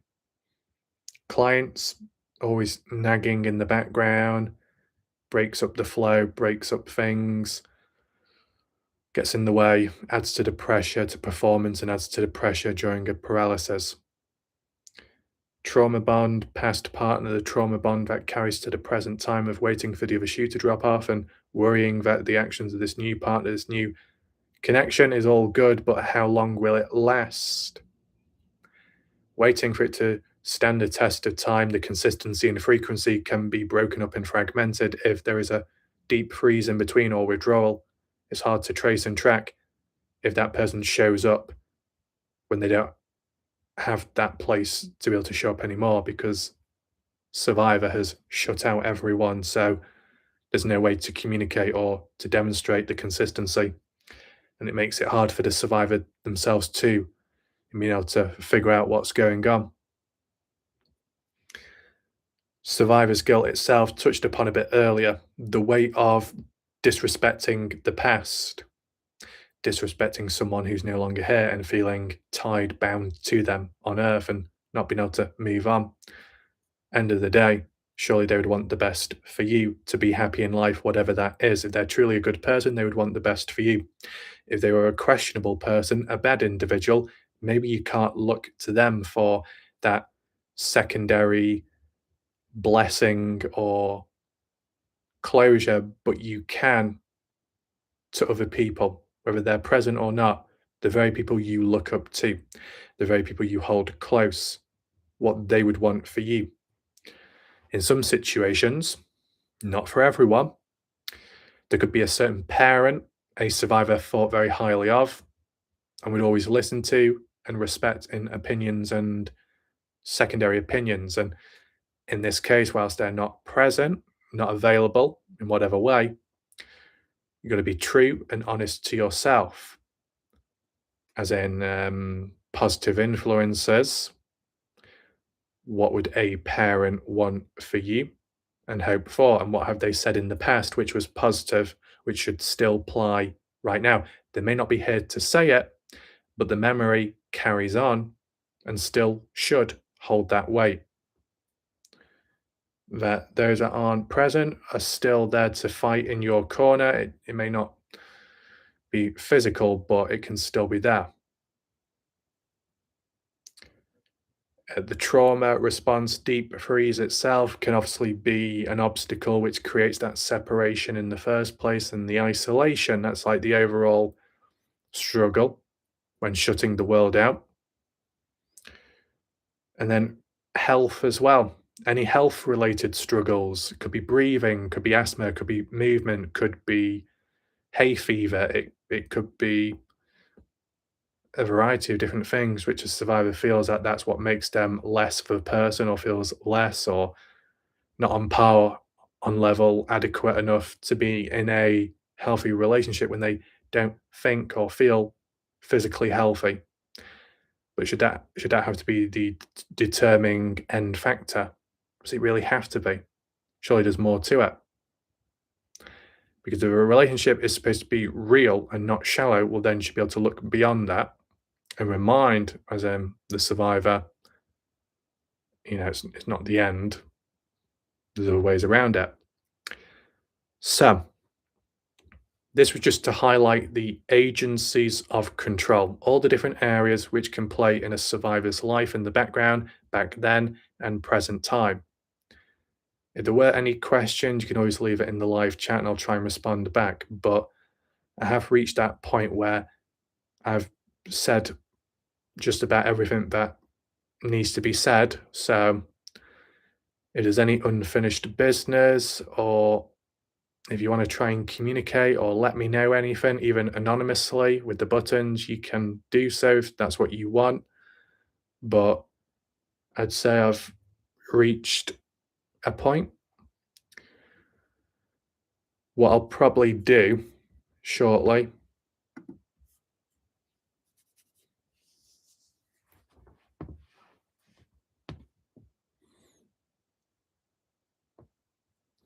because it's still early, taking that in mind,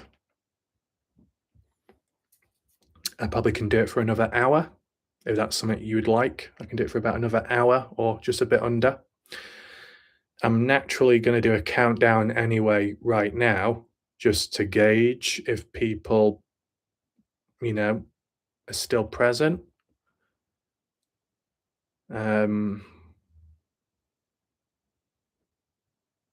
What's an example?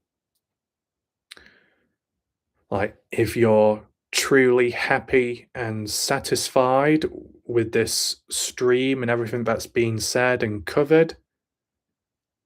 When I do my countdown, if you're satisfied with it all and want to call it a night, you can hit the smiley face emoji.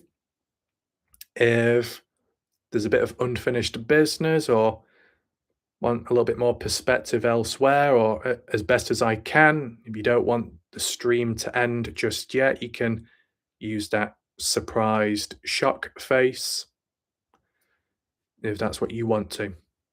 So I'm going to do a countdown now anyway, and then we'll see. 20, 19, 18,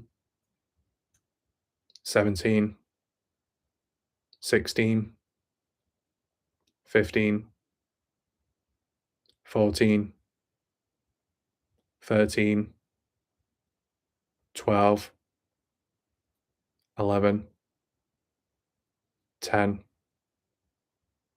9, 8, 7, 6, 5, 4, 3, 2, 1, 0.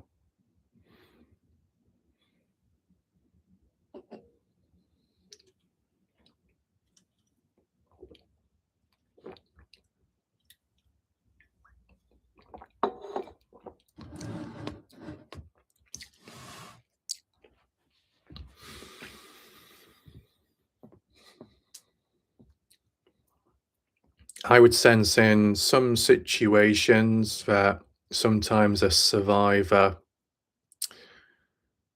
would wish to be able to sit in silence with another person that they're familiar with, and that would be enough communication itself,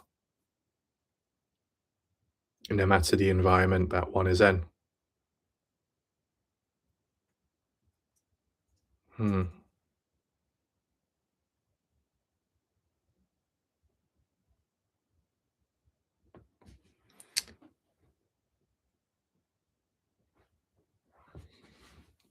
It seems to be raining here outside. Is it raining for you?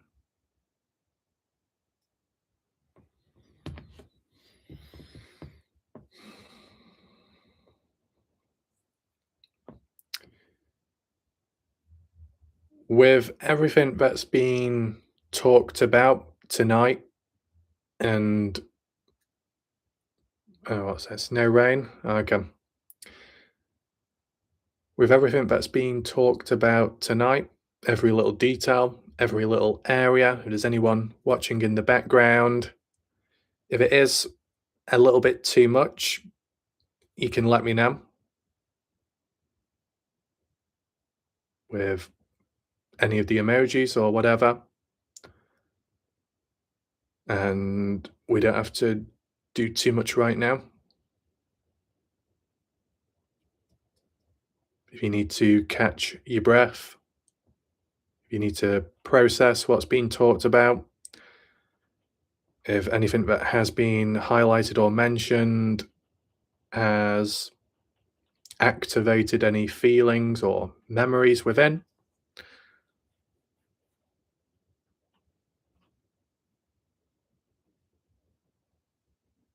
Videos are good. That's good to know.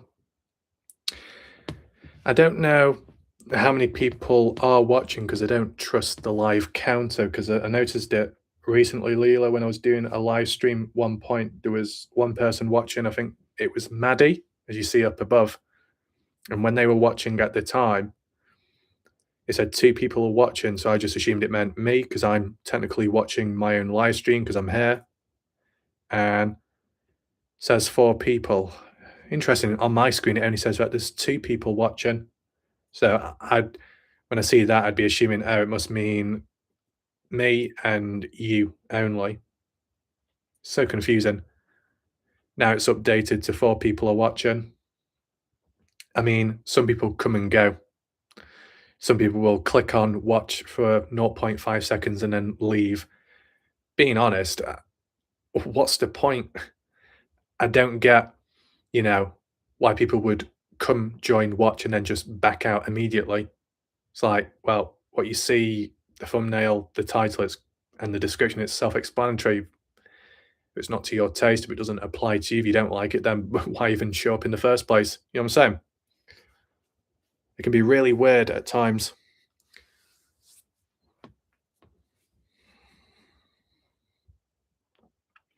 It's like when I was doing a live stream recently, and some people here and there, oh, bit too long, or oh, drifting off subject, and it's like, for goodness sake, you know, I've said it in the past if people did their research that when it comes to live streaming, it's supposed to be messy. Live streaming tends to be open discussions.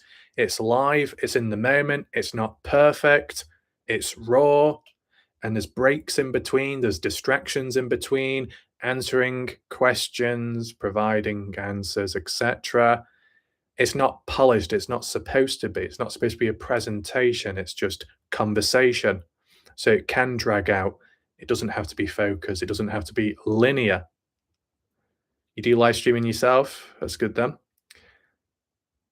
For however long over the years, I've been doing pre-recorded videos, and there weren't always live premieres. If you didn't know what a live premiere was, it's just where it's a pre-recorded video which has been made public with a countdown. So I watch, you watch for the very first time, a live premiere, a live screening, similar to going to the cinemas, watching a new movie which has just released. It's already been recorded and done in the background weeks, months before, leading up.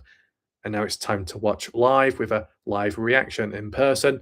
Online, it's with a live chat box on the right side of the screen, just like a live stream, but a live stream is real time. A live premiere is not true real time as in the video playback. It's just a live chat that's in real time. So that tends to be pre-recorded, more polished, straight to the point, or try to be, and there's more direction. But a live stream isn't going to be like that. It just isn't, especially when you're doing it on mobile, um, laptop, webcam. You can't just show things up on screen unless you do a different type of streaming. And I don't like the idea of live streaming as in on screen, because the amount of dodgy people, obsessed individuals will probably try and hack in, or they'll be nosy, and if I've got the wrong tab open, they might find a detail which reveals location, or it reveals something personal, and then it's like hijacking and all that. It's too risky. If I can have a pre-recorded clip pointing down at the ground and some obsessed, pathetic individual notices a little detail in the corner, it shows that there are a lot of nosy bastards about. So, got to keep it safe. Got to be cautious. Even sometimes when there's items in the background, I've got to turn them around so there's no barcode, there's no QR code, because I'm sure there'll be some nosy people that try scanning that as well. I just want says maybe have an open topic live stream. I have done. It doesn't work. I've even done it where I've called it Noah Presgrove, Kenny Veach, Dylan Rounds, whatever.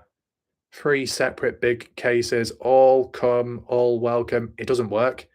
You think it would. You think if you did an open video on core different areas, you bring all the communities together. It doesn't work. I've tried it many times, just doesn't. You're going to do a live stream, it's got to be focused on one thing in particular. Now, the psychology ones, I've only done like 1 or 2. I had to rebrand, rename one of the previous ones because it failed bad. Really, no one showed up, unfortunately. Then about an hour into that live stream, I had to rename the video from Psychology Whatever to Kenny Veach, and then suddenly 14 people showed up. I don't expect many people to watch the psychology ones because it's a massive niche and it doesn't apply or affect everyone. So normal that, but it happens with other cases as well. I guarantee you, if tomorrow, and I'm not because I've done too many live streams already right now, If I did a live tomorrow called "The Nancy Guthrie Case: The Latest News," hardly anyone would show up. I'm too realistic. I might sound negative, but I'm realistic. Hardly anyone would show up because the case is somewhat saturated. People, as in strangers, already have a pre-built bias with the see me, the see my face, the see my channel. I'm a male. We're not going to click. We're not going to watch. It's hard to explain, but I know. Okay. I've analyzed humans for over 12 years and counting. I've seen patterns and trends with time. I tend to be the one that releases really important information or findings or discoveries. No one bothers to click or to watch or to listen. But people later will come to me and say, "Have you heard about this? Have you heard about that?" And it's like, seriously? I was the first to do it. You couldn't be asked to. You decided to do the popularity context, your set in stone attitude, and you went elsewhere. That's what happens. Ridiculous. What else do we have? Leela, you're doing great. Appreciate that. Always find your videos interesting. It's good to know. People trying to find where you live or something from a barcode, not from barcodes, but just from the odd little sign or odd little letter here or there. And it's like, well, if people are that nosy, I've got to be extra cautious myself. When I've done videos where I'm messing about, not that many, if I was wearing sunglasses inside of the room, I've got to shut the curtains because the sunglasses will reflect out the window. So people will see what I'm seeing, and then that could reveal something. People are desperate. People will go far. And the problem is, Leela, the Kenny Veach case does attract close, observant eye individuals within the case, but also within real life. So, got to be careful there. I've got to be careful with pointing his finger. I'm probably going to stab myself in the eye. I'll turn it around the other way. The other thing is, Leela, there was one person in a true crime case that outright said, "Oh, I'm going to come to this location and see you." Same person also threatened sexual deviant activity, possibly bordering onto rape in regard to people that I know of in life, and that's what they were going to do. All the whilst, there was some viewers on my channel and many viewers elsewhere on Facebook in full support of that said person. So I'm on the receiving end, but people around me, oh, because it didn't happen to them, it doesn't matter, it doesn't exist, the problem. Typical. And people have the cheek to come here with the fake smiles and the fake faces and then piss off elsewhere and then maybe show their true colors. Two-faced parasites. You see a lot of that in true crime, more so. I just want says, I wouldn't mind missing UK cases. I'll be honest with you, I just want the problem is with UK-based cases, they don't reveal as much information as the US cases do. I think there's stricter laws or limitations from the looks of it. And secondly, look at it this way, I just want, if people do what they do to me from other countries, just imagine what people would do to me if they were from my own country, if I was covering a case from this country. Is it worth the risk? I covered the Jay Slater case. That was a UK related one, but based in Tenerife. I didn't go hard with that. It was on the sideline. I was okay. Other people weren't.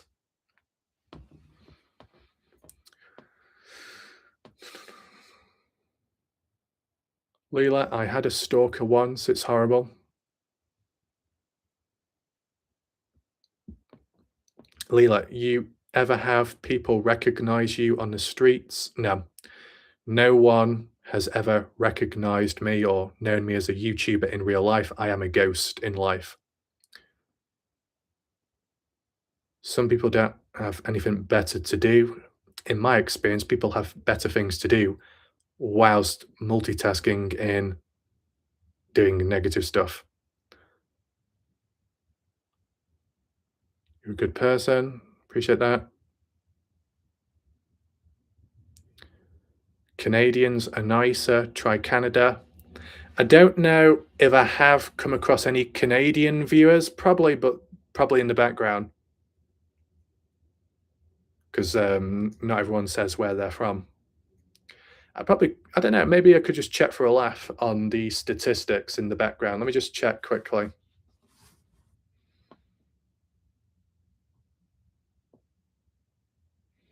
I think live streams are good if I was pissed off or something and tell people off on the spot. That'd be funny.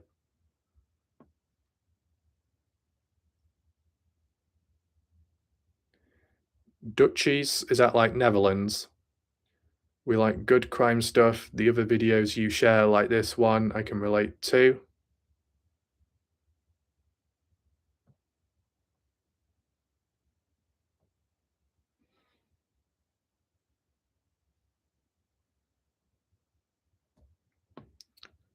Where's the statistics? Is it audience?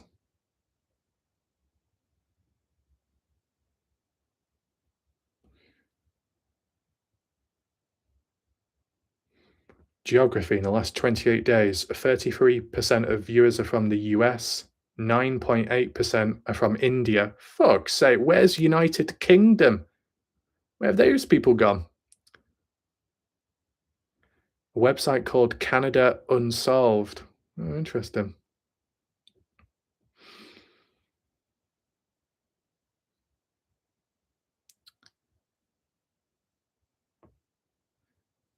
So as for my normal videos, 1.3% of viewers within the last 28 days have been from Canada. 1.3%.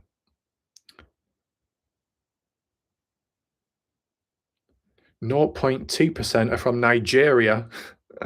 Okay. How about live streams? 1.3% from Canada, 0.4% from Ireland, 6.8% from United Kingdom. I think when it comes to smaller sample sizes or people, it won't show in the statistics. Quite the same. We had a Peter de Vries. He got shot a few years ago. He was a really good crime reporter. Wow. So, did he get shot because he reported on a particular case and that suspect saw him as a threat, maybe? The problem is with true crime, mysteries, missing person cases, it's yeah, you can cover anything that you want to and interested in, but when you're trying to tie it in line with content creation and spreading awareness, whether it's a job or not, you really do need views because without views, how can you have awareness? It's what I think is ridiculous with the human race when it comes to true crime. The Noah Presgrave case, for example, people have to cheat to say, oh, you're doing it for views. That's all you care about, the statistics. Well, what the fuck are you supposed to do? How else are you supposed to get awareness then? How do you get awareness with no views? Views equals awareness. Awareness equals views, as in people that click, watch, listen, learn. If no one's clicking or watching, how is anyone going to learn? How can there be any awareness? I don't know what goes on in people's minds there. It should be common sense. Got shot in the head. Wow. He did a case with a missing kid, I believe, and it was criminal corner, I believe.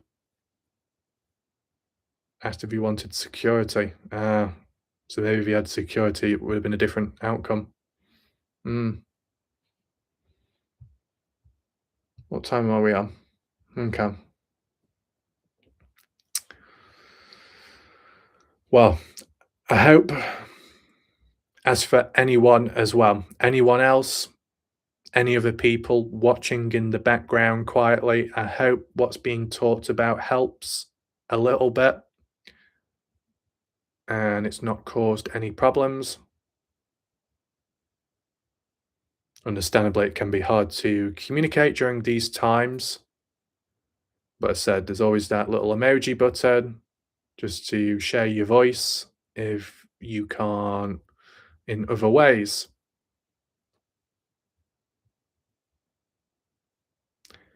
As for the psychology videos, ooh, I'll have to see how many I've done.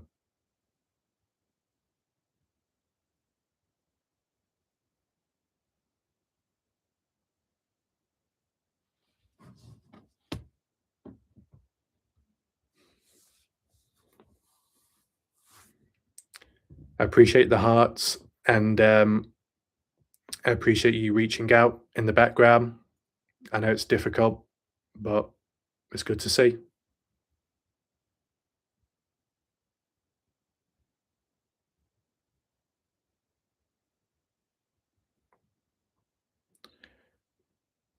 Not that I can be a mind reader because I'm not a mind reader whatsoever, but just as an example, the individual sending those hearts from a message from me to you, if in a situation such as reaching out, reconnecting, it doesn't have to be rushed and it doesn't have to be done with the pressure to perform or the pressure to be a certain way.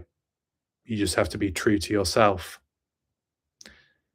And the trust process, you trust your heart, you trust your gut, you trust the original feelings you had with that other partner, as in recent, within the last year or so. Not the bad ex partner, but a newer one where things were okay and then something happened or something unexpected.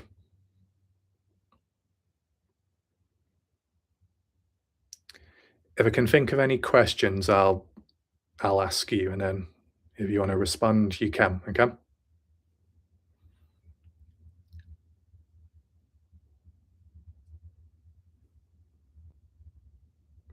Yeah, it's understandable.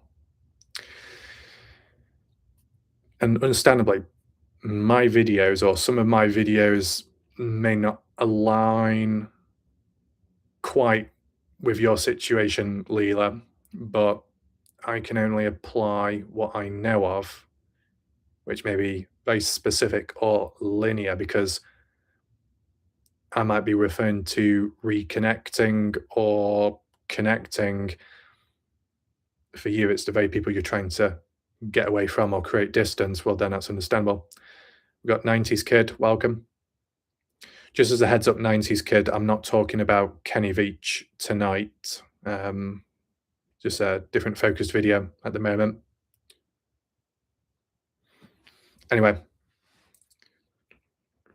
right.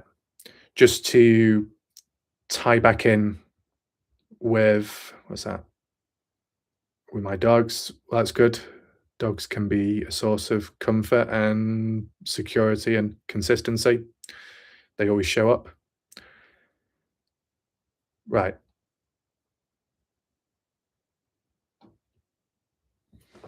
90s Kid. When did you start the psychology stuff? Right. So when I did psychology or a part of that, I did 2 videos about 5 years ago, but that was it. When I really started the psychology videos as like a series, publicly speaking, would have been, I think, March 2026.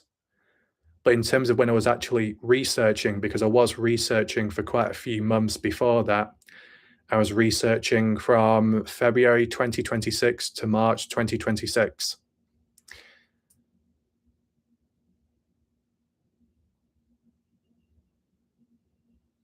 Okay. So just to connect back in with the person in the background sending the hearts as a question from me to you without being too intrusive. Do you feel like you know of someone you can reach out to? It's just that there's factors around which make it difficult.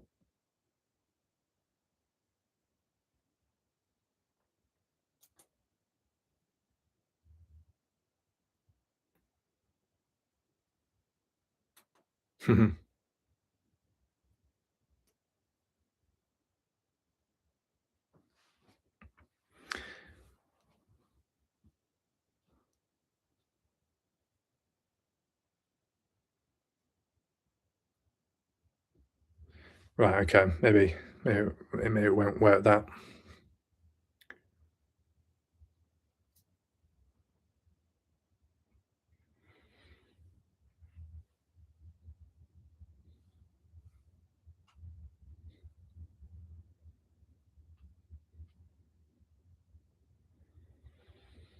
What time are we on?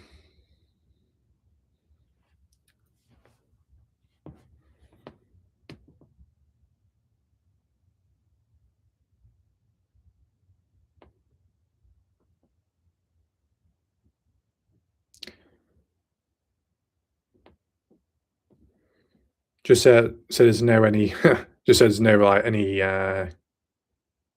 misunderstandings, as in those emojis just then, was that you, Leela, clicking them or not? Just so I know how to approach the situation.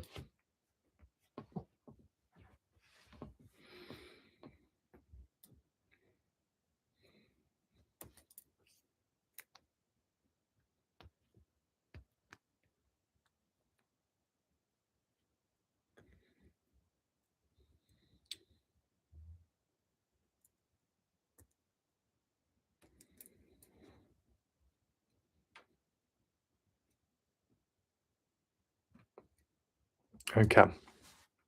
So, whether there's a delay or not, I'm gonna assume that the reactions in the background were in response to my question. So, to that person in the background, you know of someone, but there's a lot around holding you back.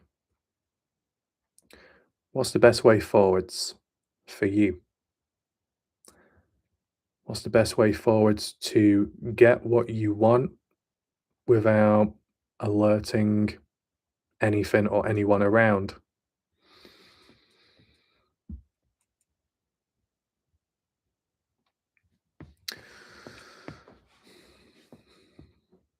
Of course, with technology and digital communication, there is that way of being able to reach out and likely without anyone knowing around you. Because if you've ever found yourself, for example, in a room with people, but you're in a world of your own, reacting or communicating with whoever on mobile device, tablet, and everyone else in the room had no clue what was going on, there was anonymity there in that room in real life. Maybe that can still apply now, as in if you were in a position to reach out to someone.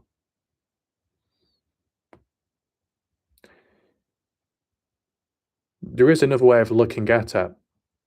By reaching out or reconnecting, nothing has to change if you're not ready. But a little step forwards doesn't have to mean great demands or great expectations that need to be filled.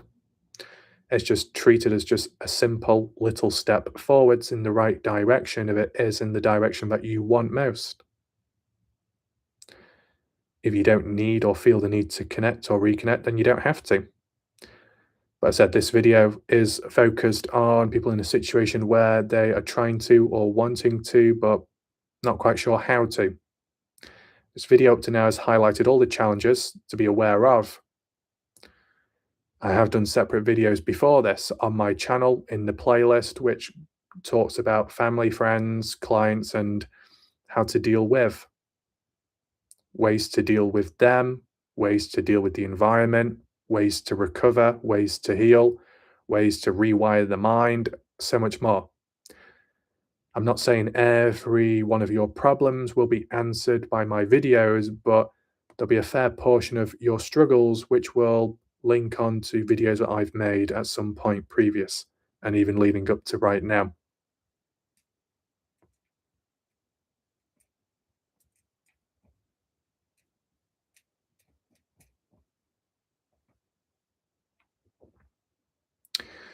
But for that person or for someone I sense in the background, if there is anyone watching silently in the background without saying anything, do you have anything in mind that you wish you could say to whoever? As in certain words, certain things you want to get off your chest?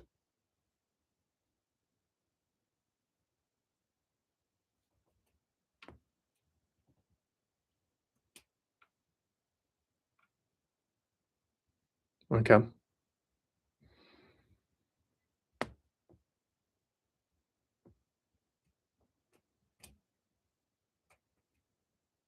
Okay, so what I'm saying relates to you and close to you, close to your heart. What's being said right now? Hmm. Some ways to practice reaching would be just to simply write it down on paper and then throw it away so no one can see it, just to release a bit of energy from inside.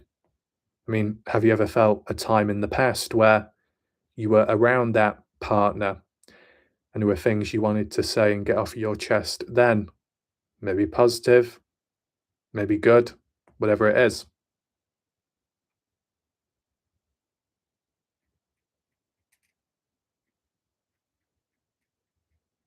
All right, okay.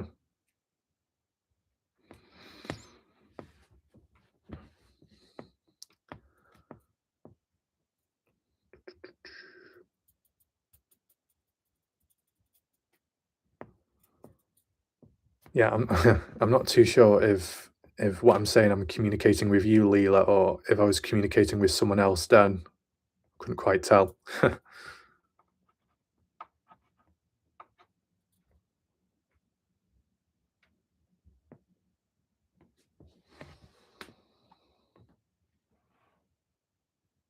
Hmm.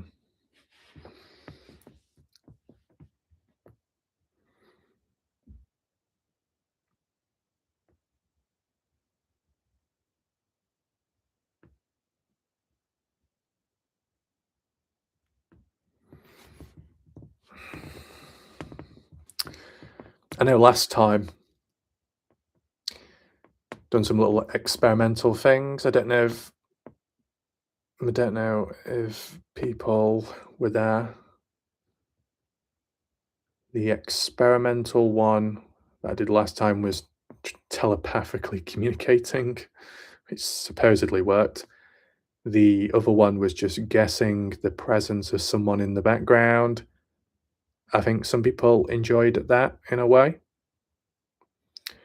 Could do that again, but that's up to the viewers.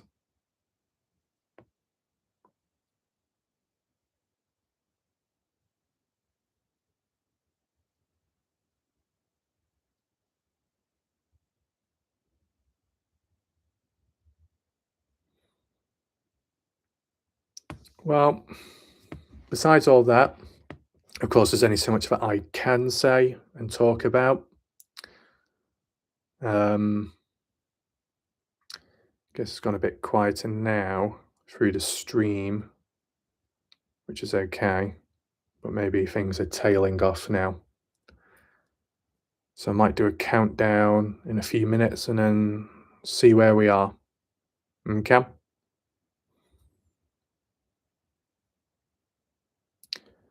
20, 19, 18, 17, 16, 15, 14, 13, 12, 11, 10, 9, 8, 7, 6. You too, Leela. 6, 5, 4, 3, 2, 1, 0.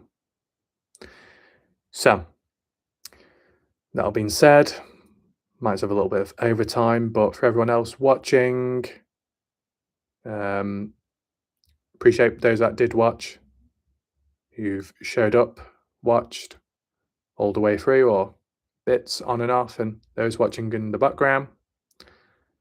Good night. Take care. I just want. Is there a way to summarize your name? 23. So good night to I Just Want and Leela and 90s Kid and anyone else. Probably just do like a mini after time thing here. Any final words, final things, but yeah. That's pretty much it now.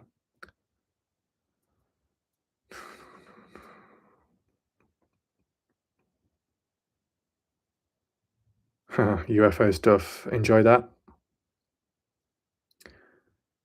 Do you see anything interesting? I probably should have a UFO emoji on my channel at some point, considering covering Kenny Beach and whatnot. It's funny when I do some live streams and I'm just, oh, what we got here? Stop, or ooh, what does that mean? I don't know if the emojis are in sync with what I'm talking about or not. Of a nice bottle. Okay. So any moments when I do the live streams and I'm just not got anything to say because I'm shit at conversation, let's put it that way.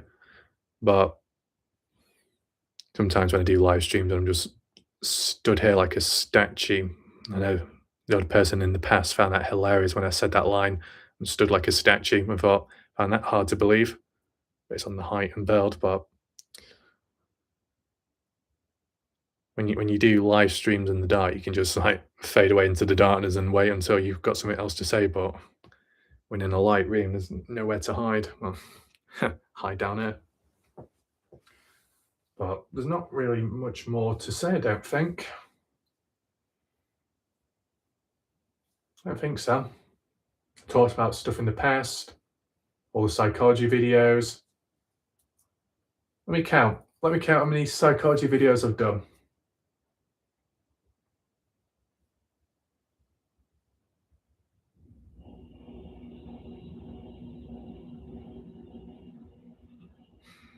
What's this?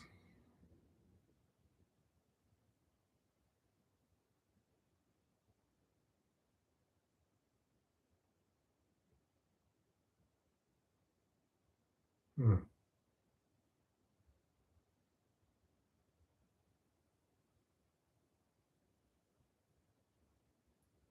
Put out your light. That'd be a good one, that. Maybe I'll do that for just a few minutes.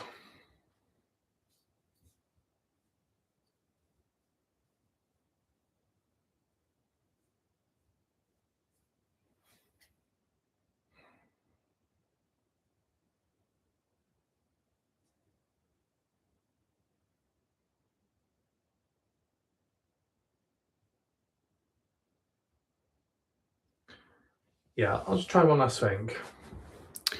Let's just try one last thing. It's more like a little standalone, little random question guessing game in the background. Right, beside Leela, just hold off the heart button just for a second, okay? Just wait there, Leela.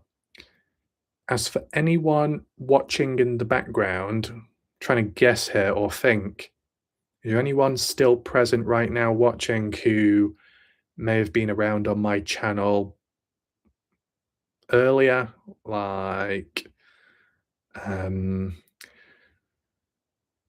know. Is there anyone else watching in the background that has been around for a bit on this channel?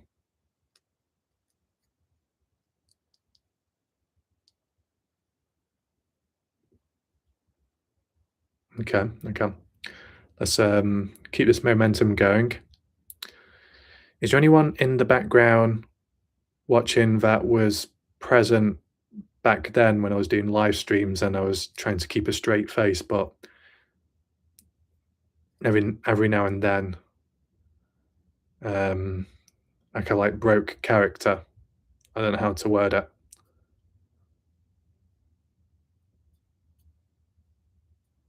Yeah? Okay.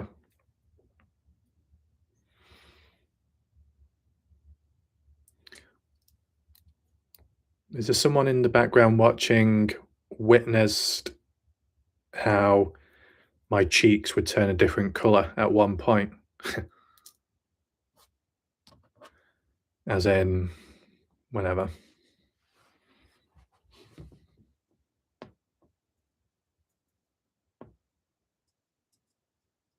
Okay, okay. Right, let's with this momentum, let's think what else can be said? What else can be said within reason?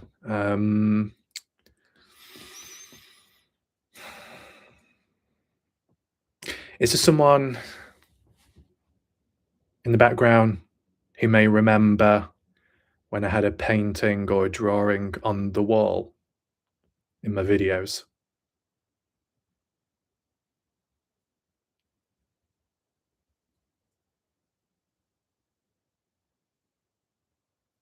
Like previously, I had like a drawing or a painting on the wall on paper, and then it ended up keep slipping down because it kept coming off with the tape. I was like, where's it gone?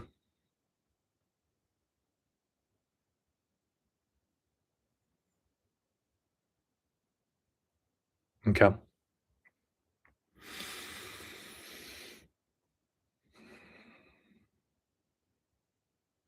that's good to know. Um, is it okay if I ask more questions? I'm trying to um, think of more questions without it being too much.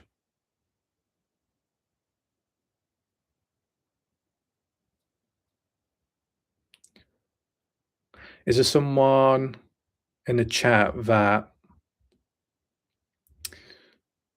you know, they were like really light and welcoming towards everyone, and they were funny as well, and they managed to make me nearly choke on water at one point when something was said. Okay.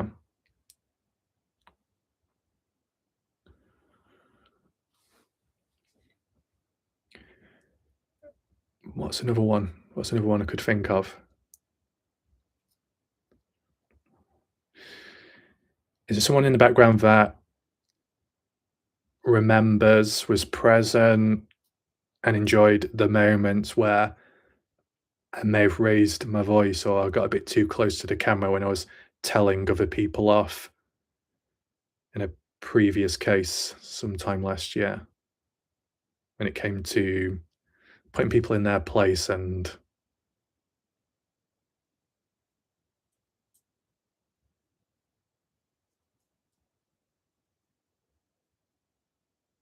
hmm,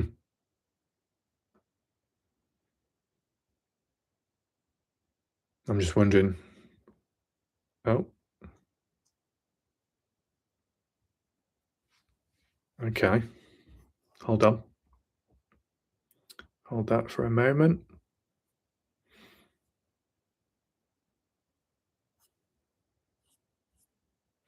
Maybe. Sorry, Leela, if I'm singling you out. I'm just how do I describe it? I'm just trying to see if I can communicate with someone in the background, Leela, in a non-invasive way. It's just so if I can, then I can try and put across some additional perspective with this video because I know there's got to be boundaries and everything, but it's like if there's a way to put some points across, if it can help, then I'll try and do that. Right. What else is there? Because I'm just trying to think of public examples and stuff. Is there a person that watching in the background that when it came to videos being made, it was hard to focus because of the forearms or the eyes or more so the lips as they were moving?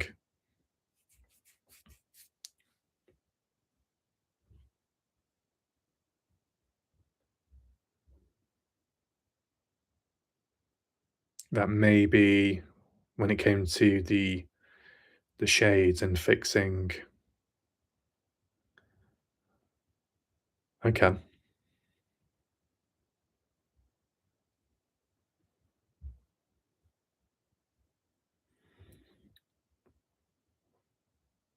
Okay, this is good.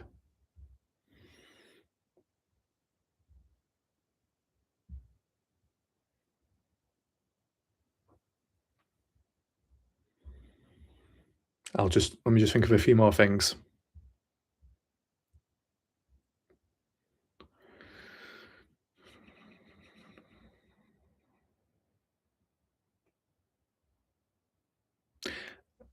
I don't know if it's quite a question, but it's like a sense like there could be like a person watching that when it came to milestones or support on the channel which I may have reached or experienced that there was someone close by that was the biggest supporter. Not monetary, but to a deeper level in a way.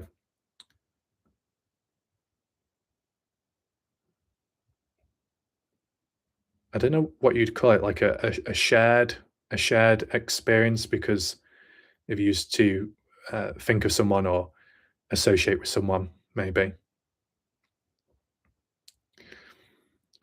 Okay, pardon me for my specific memory, but is it possible that there is someone watching that, had a certain live stream which they held very close to them because it had great meaning behind it, such as a live stream titled Caden Pressey Make or Break, posted December 23rd, 2024,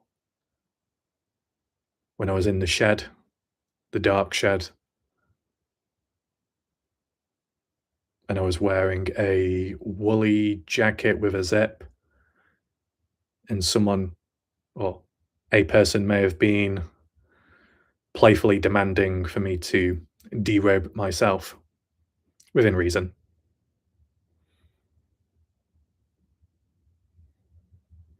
Okay.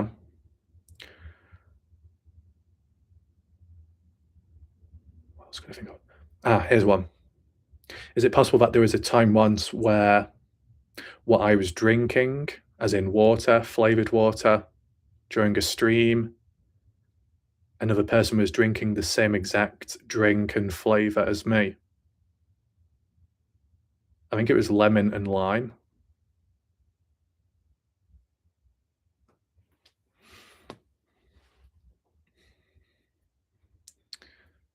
What was the other question? I guess the other question was like an Aquarius in the background, similar to me, Aquarius.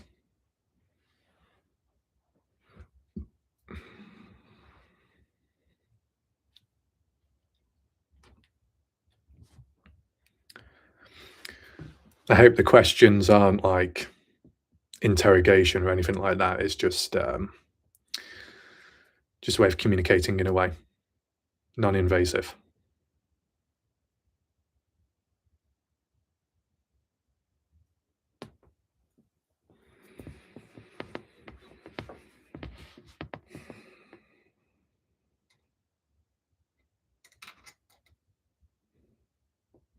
Is there any other questions I could think of, or shall I stop? Should I zip my mouth?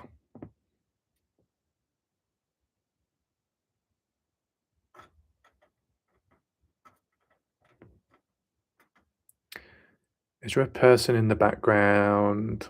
There's, you know, another question. Oh no, mine's gone blank now. I forgot what I was going to say.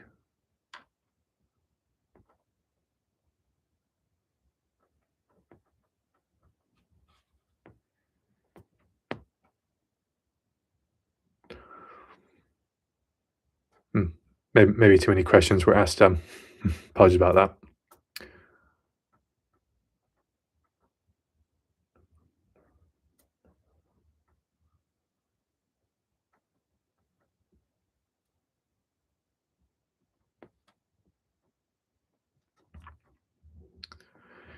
But, yeah, besides all the questions as for a particular person who may be here right now and who's been around for some time now,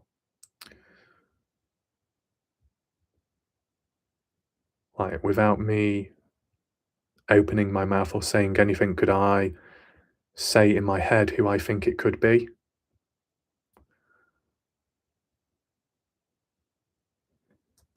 I could imagine who I could think it could be, but you can never assume, right?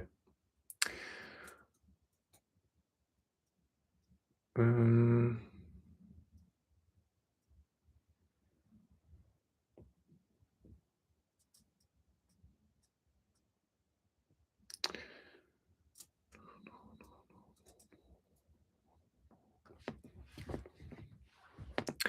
well, I'll just keep it brief. But yeah, to the person responding to the questions, then I do appreciate that communication. It's very helpful. And if you find yourself in a position relating to like what we've talked about, sending the healing your way,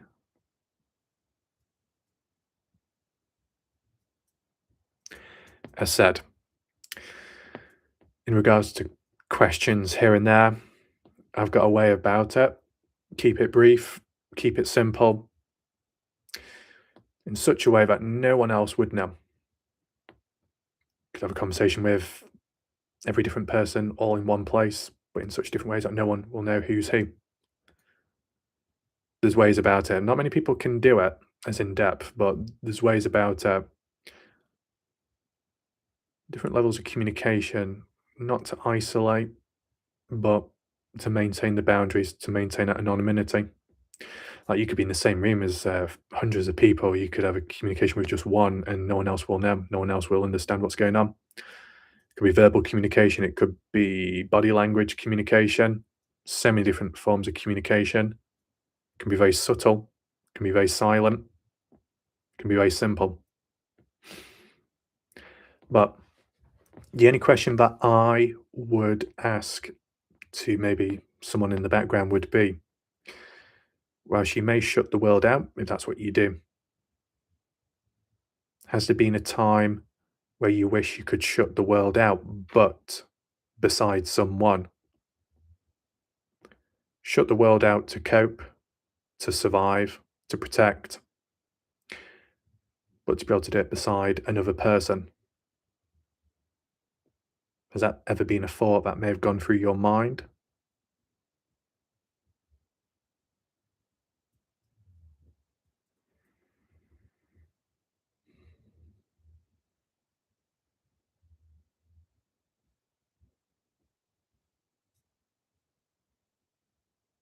Okay.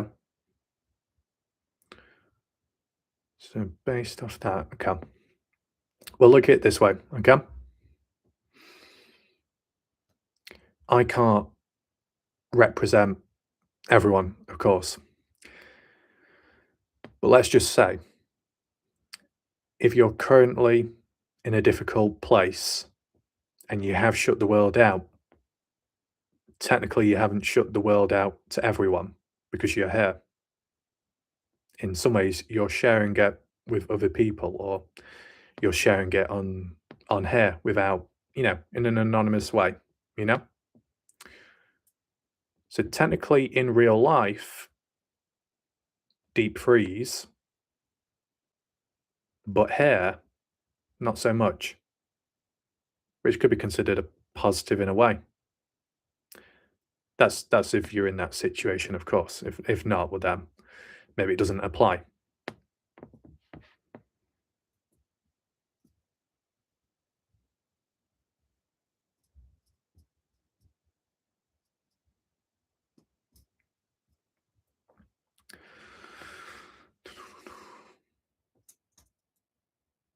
Okay.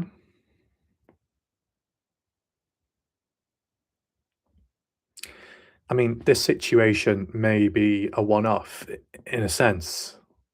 It may not make sense to anyone, but it might make sense to just one person, where you could be close, very close, but also very far away from someone, but like on the verge of breaking the fourth wall.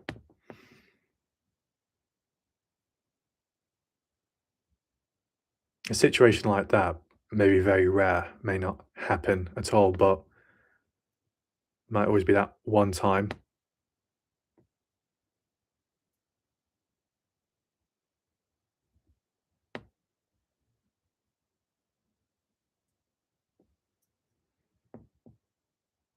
I guess sometimes how I word stuff like now is because I want to keep it general so it can apply to everyone, but I might also want to apply it to someone. But then at the same time, I don't want to apply it too specific. I don't want it to be too full on. It's a juggling thing in a way.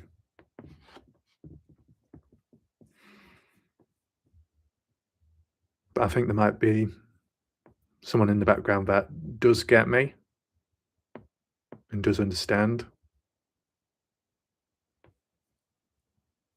Hmm. No, don't worry, I will not be doing any more hypnosis. Actually, I didn't ever ask the question. I can't remember if I did, but I think there might is there someone that may be watching right now that was familiar with when I did the heartbeat sound and it helped slow down the heart rate and the purring like a cat helped as well. Was it that the cat purring had a melting effect?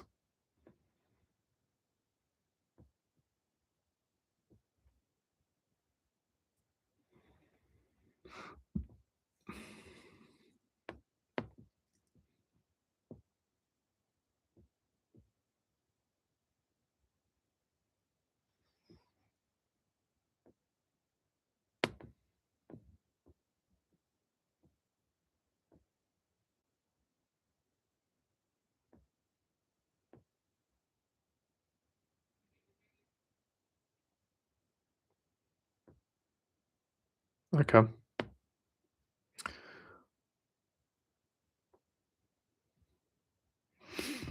Okay. So, like I've always said, it's important to share examples of connecting and reconnecting. I can demonstrate it right now. Of course, it's not going to apply to everyone, but um, I could demonstrate because I was going to say, if I close my eyes just for a second, just to focus, make sure I don't look cross-eyed this time around because I tend to when my eyes are closed.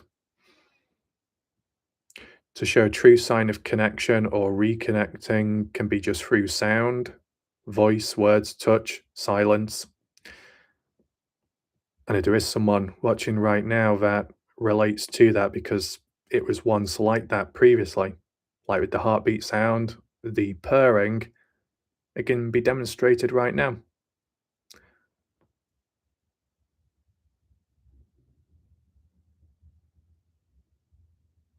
Okay.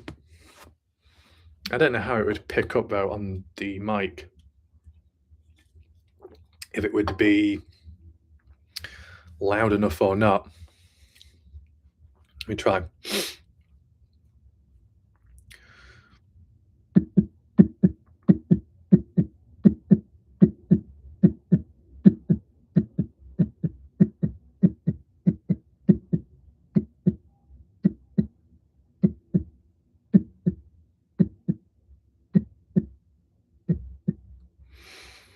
Kind of like that.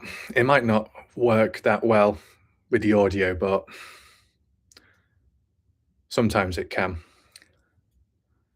Now, I didn't know what it sounded like, but supposedly I can do the heartbeat sound of a baby or something. Not that that's really needed here, but so the importance of that sound is by me making that sound, okay, it was a demonstration, but by me making that sound can be maybe a sound that can connect to someone in the background that, you know, may know me or something. Maybe if there's someone in the background that has used music in the past to be heard or understood or connect in some way, well, then maybe the sound of any sound, a sound of familiarity of someone's voice tone, or the sound of someone's heart beating can bring the gap closer in a way. Because sometimes a person may just want physical touch, but not dodgy, but for a grounded somatic approach. I've done videos where it's practiced, touch based things like objects and items around to bring you back to the forefront of what's real, and sound as well. What can you hear around you? If there's someone who's familiar with the heartbeat sound beside their own, hearing someone else's heart can remind them that they're not alone or they're not isolated. Unless a person wants to be in that situation, that's understandable. But hearing another person's heart, and if it's the sound of a heart which a person knows of, well, then I don't know, maybe it has a comforting effect to it in a way. Maybe. Now, I don't know if I can channel in or tune into the frequency of someone's heart in the background to slow it down just a little bit if it needed to be slowed down. I don't know. Maybe let me know with a smiley face in chat if you may want your heart slowing down just a little bit, or to see if it does work or not. Just to ease things for the sake of, I don't know, feeling relaxed, maybe. Or I can just make the sound anyway, to be honest. Okay. So what I'll do, I'm going to assume that the heart is throbbing. Maybe not the right word to be using that, throbbing, but it's beating. Maybe it just needs to just slow down just a little bit. Okay.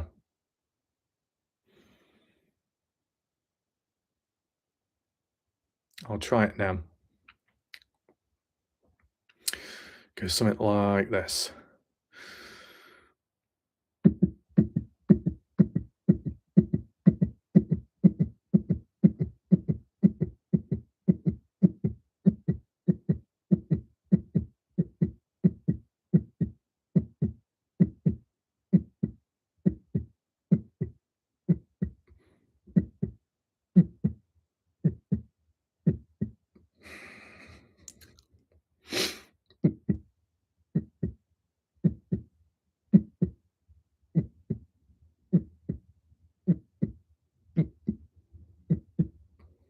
I mean, there's probably ways that can be combined in a grounded, relaxing approach. For some people, could be holding a pillow, holding something weighted, a weighted blanket on top, holding a pillow close, listening to certain sounds could bring a level of peace, clarity, familiarity, helps distract and pull away from all the chaos around. Maybe you want to hear the sound of a heart because it's not what you normally get the chance of hearing, maybe. Or it could be a metaphor, as in the heart that you do hear often is your own heart and it beats too loud, too fast, and too noisy. So it's nice to hear an alternative to change the pace, to change the flow. That would be an example of communication. It technically would be an example of connecting or reaching out. The very thing a survivor may feel is impossible, technically is being demonstrated right now. Once again, it's just a little approach, it's a little example, but it can work. And it's just more proof that it is possible. Whether you want to write it down or not, as in it worked or it helped or was able to do it, just like how on over time when people have what was that? Like written down bits of progression or something.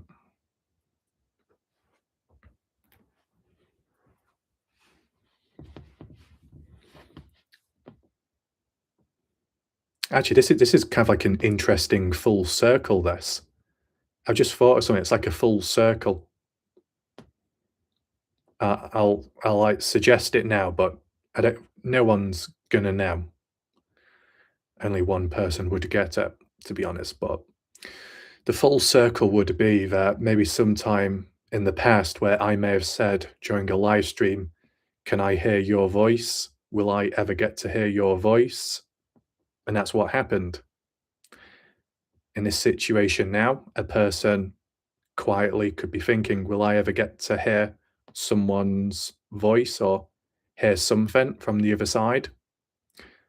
With that heartbeat sound, kind of like gone full circle in a way. Sometimes it can be weird how so many little links can be found and made as well along the way. That might just be because of all the true crime and mysteries that I've covered, that I end up finding lots of unusual links and coincidences and stuff along the way. But sometimes it can be more than a coincidence, right?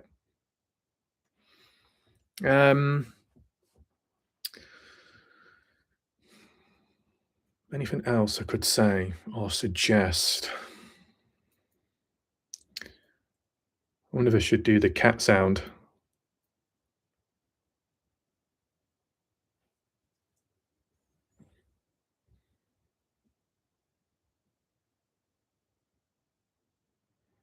Yeah, so that person says they agree, but only one person would know. And only that one person who knows is present. And I'm glad that that one person is present. I sense who that one person is, but I keep it stored in my mind out of respect for privacy and boundaries. Oh yeah, when Leela said, "Do I break character?" No, it's not breaking character, it's just I couldn't think of the right word to say at the time. More so keeping a straight face when I was doing a challenge, and then one person said something kind of cheeky, and then it made me laugh.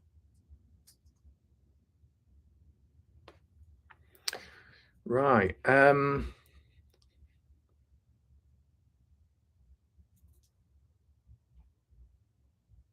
What was I going to say? I could try purring like a cat. Not done it for a while. I've not purred like a cat for quite a while. Don't know if it would actually pick up or not. Would you like to hear a cat purring? Bit of a random request question. Let me know if you'd like to hear a cat purring. Gentle little purr. Okay.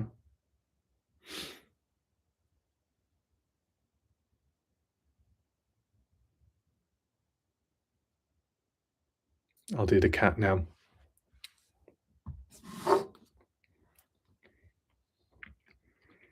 I hope it picks up.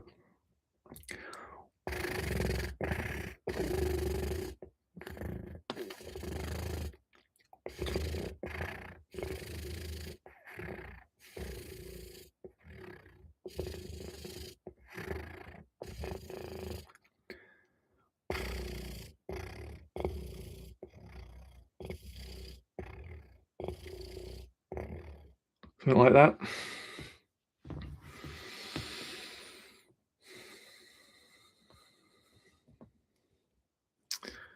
I don't know if the yeah.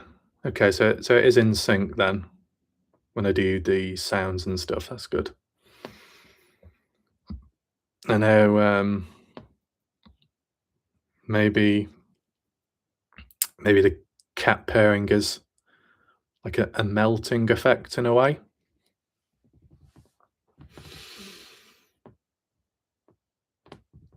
Does it have like a little melting effect with the cat sound, maybe?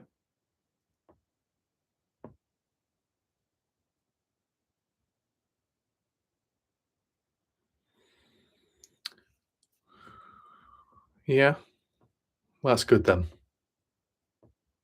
That's really good. Again, not everything has to be made about psychology, but what you should remind yourself is that certain feelings and sensations are still there. So, you know, whatever's happened, things aren't lost. The sensory reactions and the how your body or mind responds to certain sounds and frequencies still there. So it shows how strong a connection or a relating to certain sounds, familiarity, certain sounds of safety, comfort, which is a positive. So if sounds like that can be applied, then maybe it can make an environment feel a little bit more open in a way. What does that mean? Hiring me to purr and growl and make heartbeat sounds 24/7? Oh boy, that'd be interesting.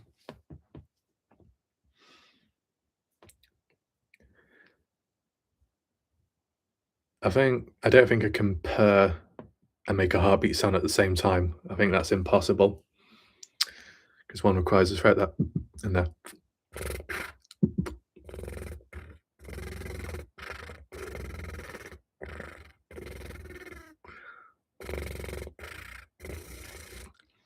When I do purr like a cat, my eyes vibrate, as in the vision, it becomes a little bit blurry because of the vibration in the mouth and the throat area.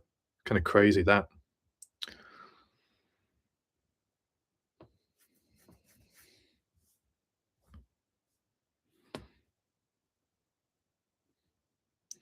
I sense that there is someone in the chat in the background that wishes that they could adjust my hair right now.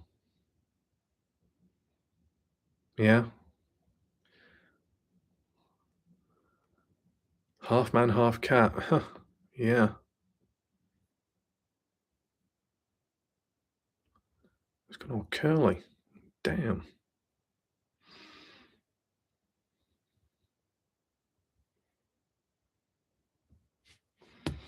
Oh,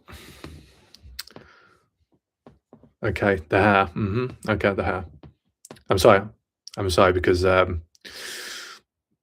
you want your hair. You want me to brush your hair first before you brush mine, right? Yeah. How could I forget that?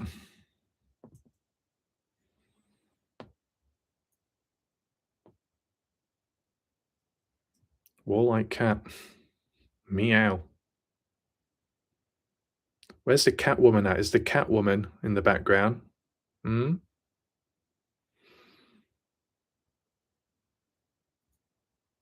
Anyone in the background in the chat that wants any 50 Shades of Wrath?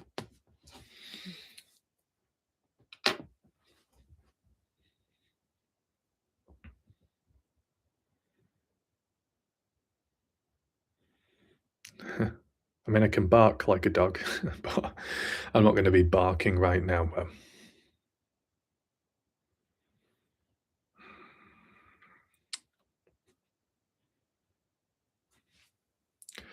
I think last time, and I don't know, I think the last live stream that I did when I was using the whip or something, I think some people in the background like that, maybe. I don't suppose there's anyone watching silently right now that would want that direct or just the words, the 50 Shades before I do other stuff. Maybe, maybe not.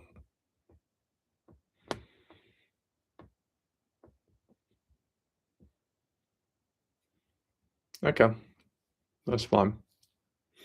So,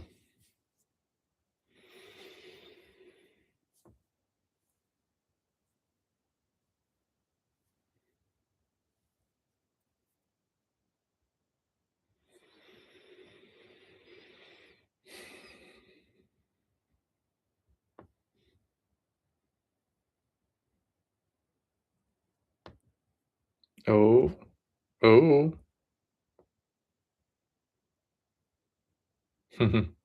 damages of cave. I was gonna say, oh, did I sense that there was a person in the background that wanted the 50 Shades? 50 Shades of. Hmm.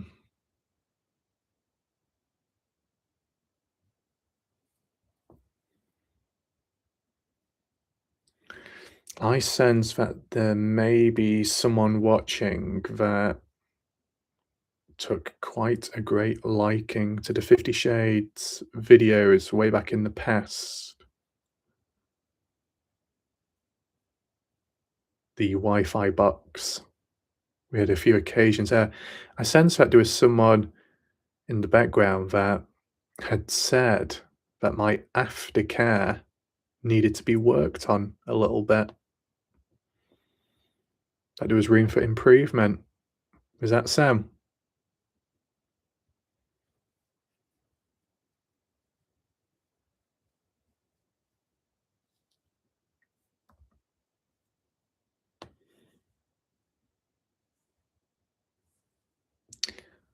Hmm, maybe not. Maybe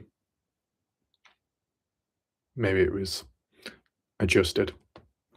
Okay. Well, I think for the most part of it, I've said what I needed to say tonight. As for the usual coverage and whatnot,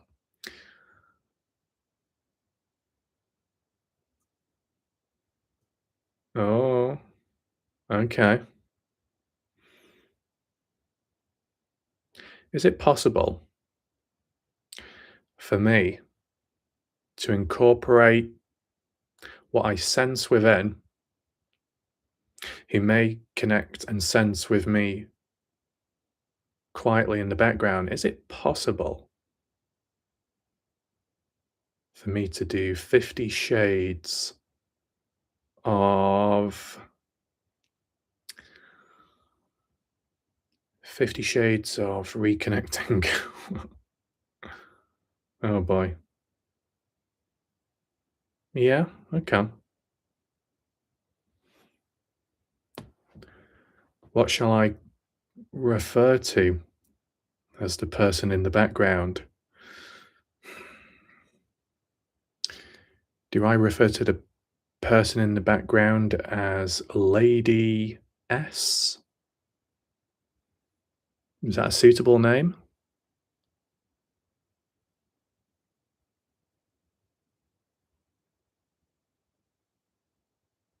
Hmm.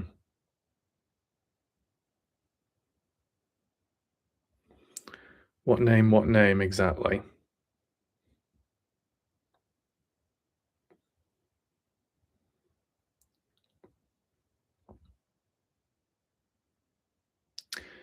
Well, to whom that may be watching in the background, I don't suppose you're familiar with the last 50 Shades that I did in such a way that I was reading from an imaginary book and everything that I was saying was meant. Hmm? I said it all on the spot. Do you remember that? Hmm?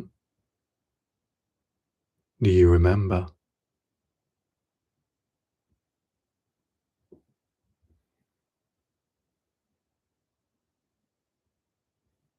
I bet people in the background thinking, oh no, what have we got ourselves into here? What's this turning into exactly?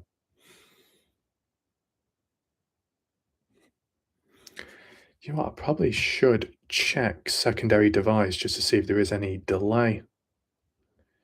It's hard to know.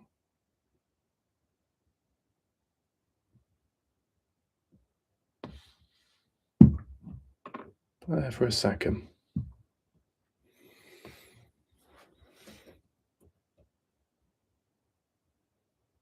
I'm sure you are satisfied by the sound of the heart beating, hmm? And the growl of that purr. I bet you want more. So much more, right? Anyway, at least we're not dealing with degenerative language this time round after the last live stream that I did. Oh my goodness. The way some people were reacting there. The way some people got defensive as well.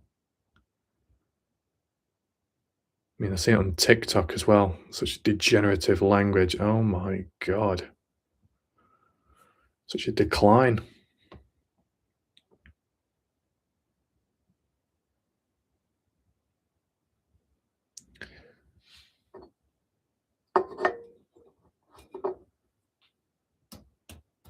I remember there was a person that had watched my videos previously in the past, and they really enjoyed the countdowns. But I think when I used to do the countdowns, there's some like random person, no, no, not random, at a random time, a person would say something or add a number in, which would make me restart the countdown timer. A little bit naughty behavior, to be honest, but mm, 90s kid, to be fair, literally every generation has said the same exact thing about language. See, the interesting thing is with my language, there tends to be often a breakdown in communication, a language barrier. I would argue and say my wording, my approach, the dynamic behind it, the sentence structuring, the pace, the tone, the delivery, the execution, the consistency, but not consistent with others. I feel but there's definitely a language barrier with me and all generations out there because I know I've seen it. I can say stuff and I can say it very clear, very loud. Well, not loud, but very clear, very bold. Yet humans still fail to understand. And other times, certain language and wording has the ability to penetrate through shields, penetrate through defense mechanisms. And other times, when it comes to predictions or analyzing some people, like the Antichrist magician, who's always going to reveal stuff which other people would deny. And that denial is a defense mechanism that I'm onto something. But such things like that only warranted towards disease-ridden humans, you know? Good people don't deserve that. As said, one thing that I do, whilst I joke and nickname Dr. Raph, one thing that does stay consistent though and real is when dealing with bad people or toxic people, they become my patient. Not a human, but a patient. Sometimes certain lines and words discombobulate people's minds, and that's quite funny as well. There's a way to stamina war sometimes. And in some areas, no one has my stamina. Oh, no, no, no. Anyway, with that all being said, saying a whole load of nothing, it seems like more people have joined now than earlier. Oh, wow. So I'm going to do a countdown now. I said I have said everything. I was just being a bit random, highlighting some of the bits and bobs. But once again, hopefully the video, what's being talked about helps, and hopefully that some considerations or movement could be applied from this video and previous ones. There's only so much that I can do and say. There's only so much that I do now. But hopefully it's enough. And yeah, I think I've covered just about everything I need to and want to cover. And yeah, so final countdown, and then we'll call it a night.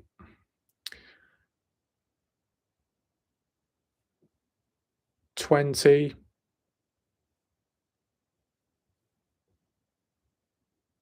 19, 18,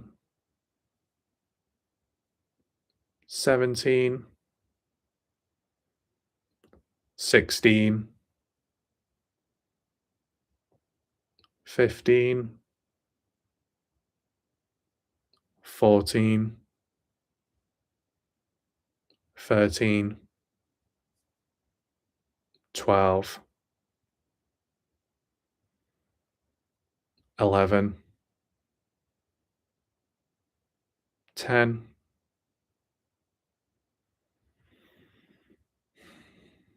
9, 8, 7, 6, 5, 4, 3, 2, 1. Is there any final words for me to say? I always feel like there's final words or things to say, but then my mind goes blank, which is typical, isn't it? Of all people, me, my mind goes blank. Well, it happens. I do like the countdown and it being in sync with the heart. That's a good idea. That's quite a good connecting example thing.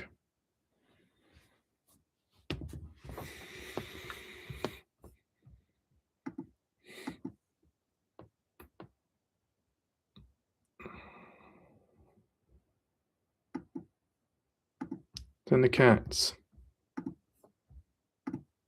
What emojis could I send? Nah, to be honest, I think that's fine as it is.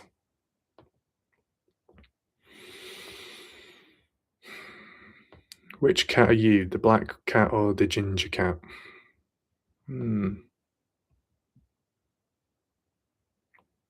What other ones do I have? Ooh, look at them. Probably could do with updating, to be honest.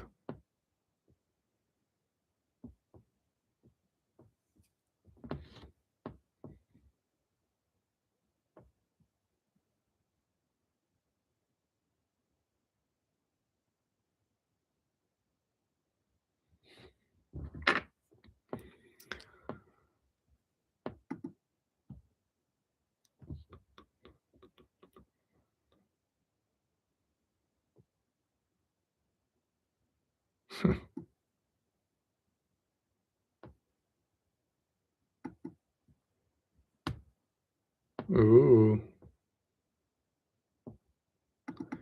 Meow.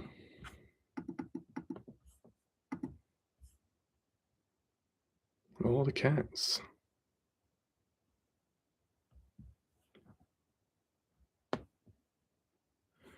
Oh, actually, I've just remembered. I've actually just remembered now that when I did the ginger cat emoji, I created that for a certain someone, and I even named it after them as well. Only I know, and only they know.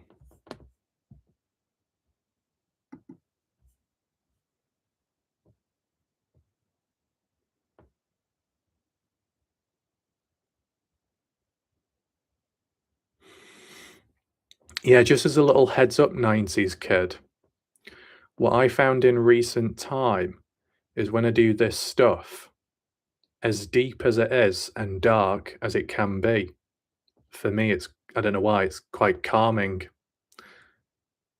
What this does here and there, or at least at the moment, it helps break it up. It means that I'm more refreshed for when I do the Kenny Veach stuff. I can do it every day. I can. Just want to space it out just a little bit. If I space it out just a little bit, I'm more refreshed for when I do the next Kenny Veach video. These videos, I don't demand or expect many people to watch. It's not a problem. I've never really done Kenny Veach videos every single day. but from November 2025 to December, I did. Do you stream games? Gaming could be a good break as well. It's a good question, that. I don't stream games, but I do actually have a secondary YouTube channel where I upload gaming clips because I'm actually a part of a content creator team for Watcher of Realms. So I try and create content, put it out there every now and then when I can.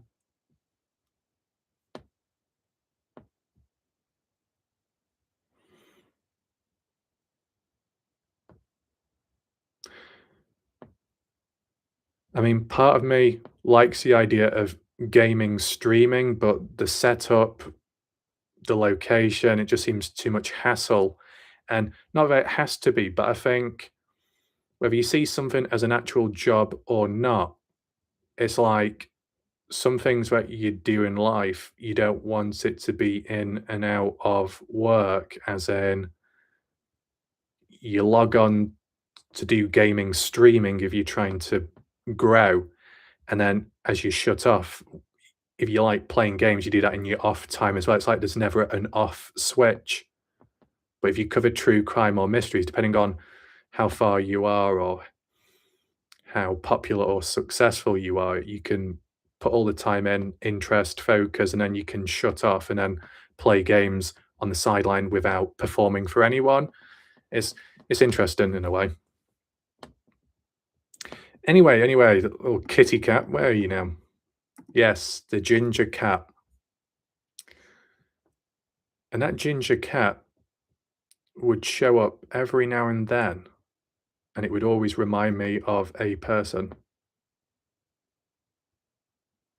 And it's like whenever that ginger cat showed up, it was like a sign to remind me of them. I don't know.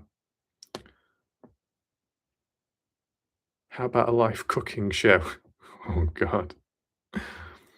I won't get any food made because I'll be too busy staring at the knives because I like knives.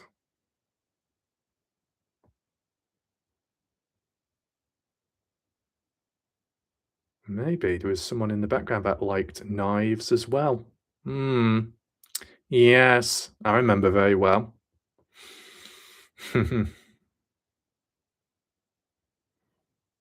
Make something simple like eggs. Yeah, I won't crack them open, I'll just bash them over my head and then put them in the bowl. Do you see the most positive feedback on true crime? Um, yes and no. Being honest, and this is just being honest, I get, not for this to be taken the wrong way, but when I cover true crime, at certain points, I get more support, as in like super chats and donations, as in people send a message by saying, like what you do, or this helps, or keep on going, stuff like that. And then, of course, there are comments as well, which are supportive. But the positive feedback is in comments, of course, positive feedback with the super chats and all that too, which, you know, is very loud and bright, which is positive. However, there's a lot more toxicity in true crime and there's a lot more people attacking me. Mysteries, Kenny Veach, the support is positive, just in a different way. As in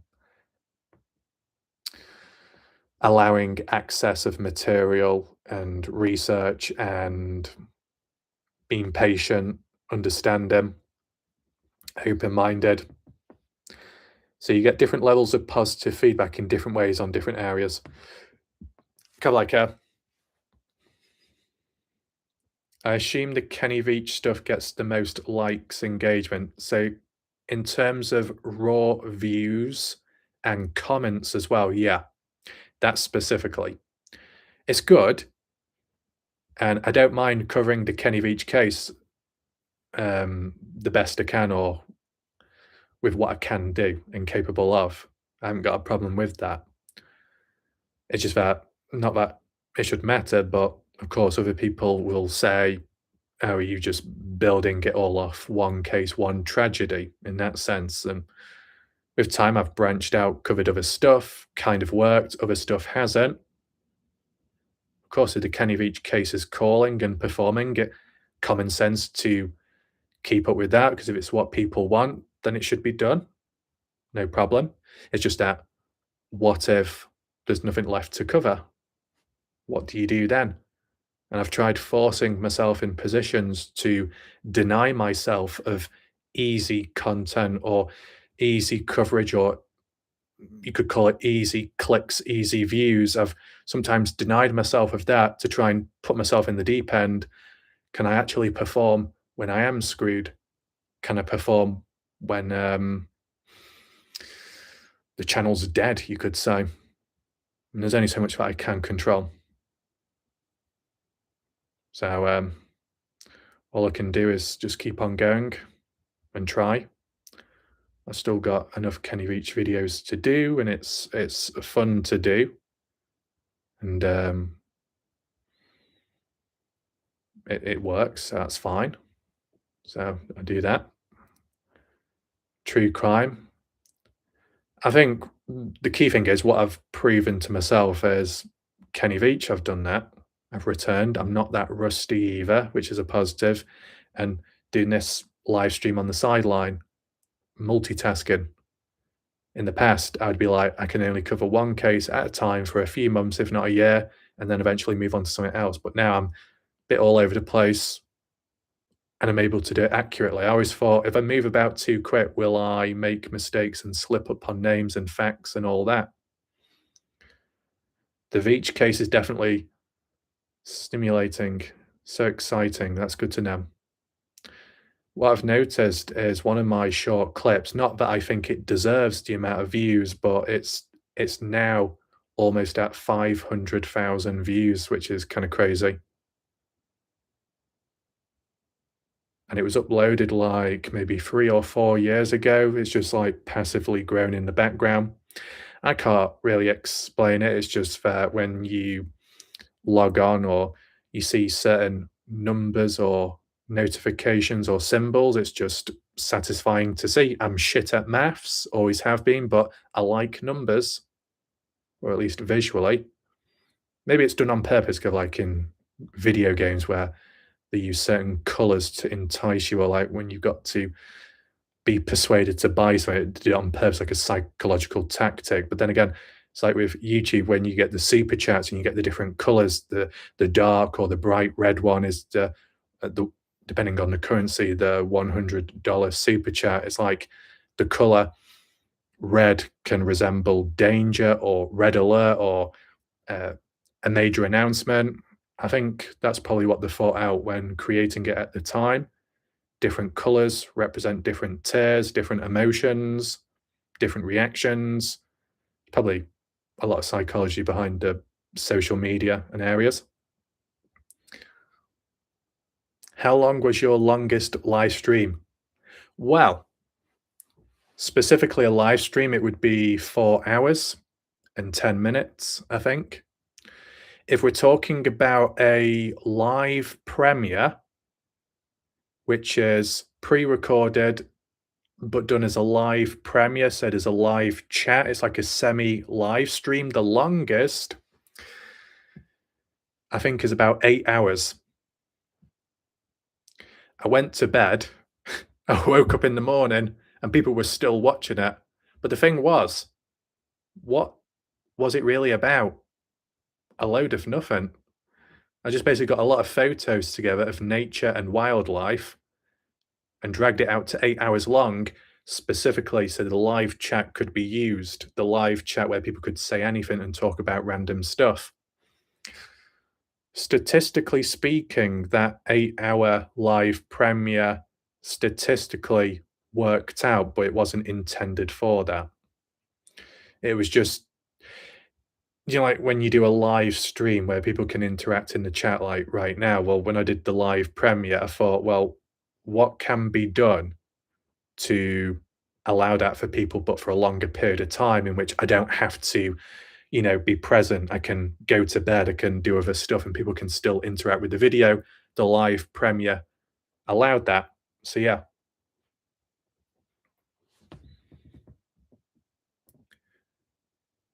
Well, to be honest, I just want I don't know if people were chatty or if people were held hostage because people were like, "What the hell's going on?" People were mesmerized by the photos. The problem was the photos would change about every 15 minutes, so people were probably going insane by the end of the live premiere, but not too many complaints, I don't think. I think some people were just confused as in what was going on, but yeah, I went to sleep, I woke up hours later, the video was still on, and I thought, "Wow."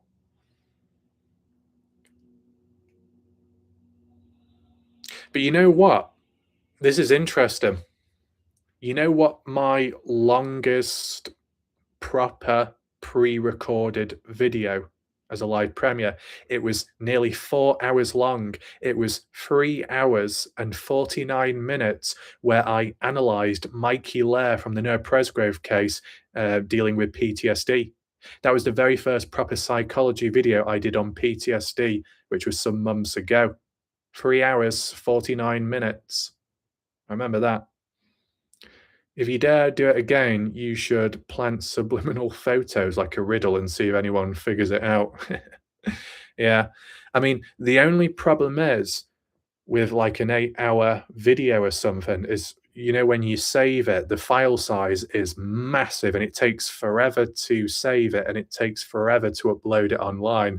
I'm surprised my phone didn't blow up at the time. That was crazy. Anyway, a little ginger cat out. There's a little ginger cat. You want some catnip?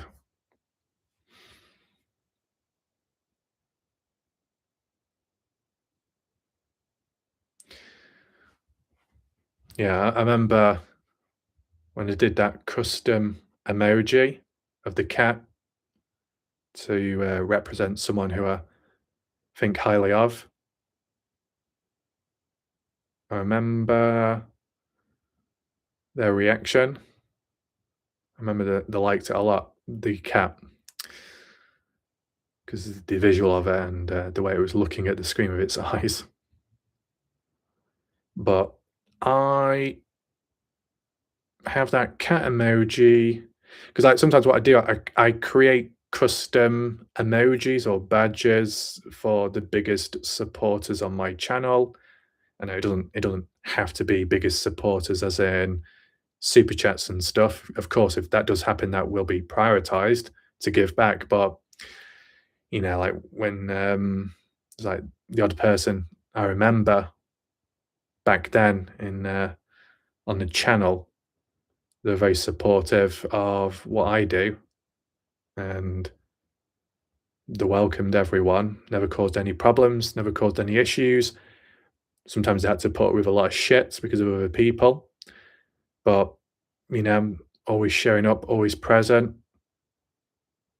So I thought I'll create an emoji just for them and only for them.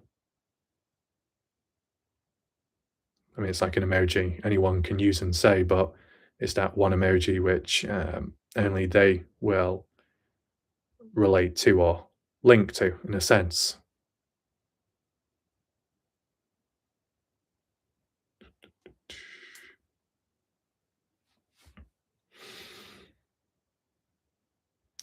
So, what would I say to that ginger cat? I'd say to that ginger cat, I hope you're comfortable, especially during these videos, these premieres, and you're staying warm and the heart rate is steady. What's the longest Kenny Reach video? I don't know. Maybe 2 hours?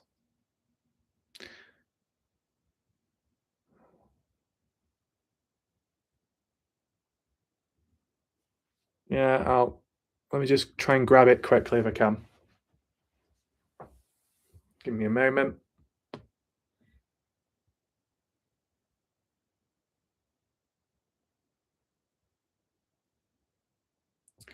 What did I even call it though? I've got the loose hair. I don't know what I would have called it though. Views. I don't think there's a way to check for length of video or not.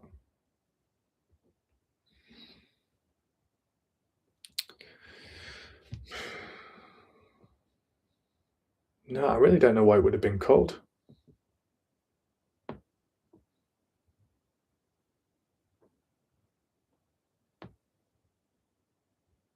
Huh. Right, okay. Ooh, correction, it wasn't 8 hours, it was actually 7 hours long.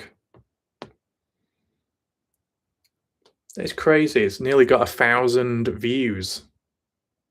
But why? Why does it have nearly 1,000 views? It doesn't deserve it. Do people still watch it, though? Some people thought it was an experiment.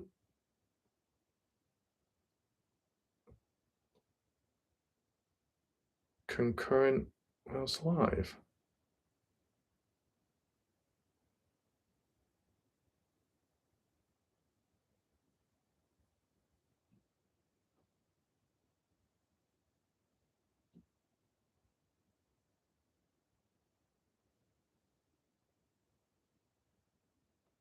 Well,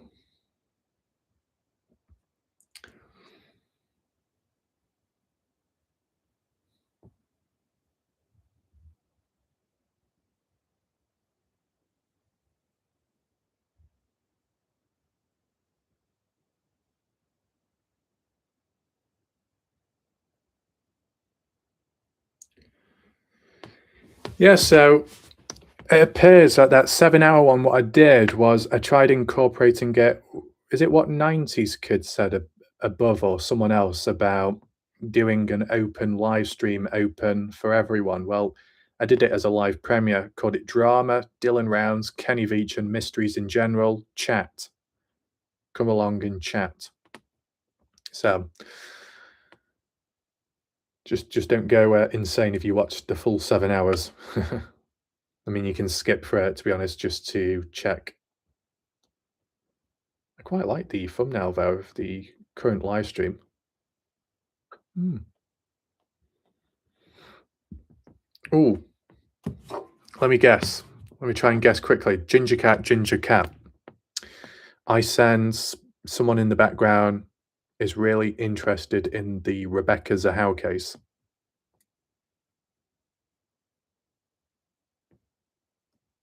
Lots of subs were present in that chat. Yeah. I think it's only subs that could put up with me and that long video at the time. I don't think strangers could.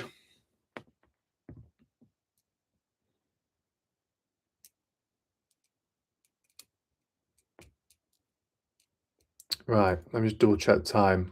Wow, that's actually gone really quick. Hmm. Yeah.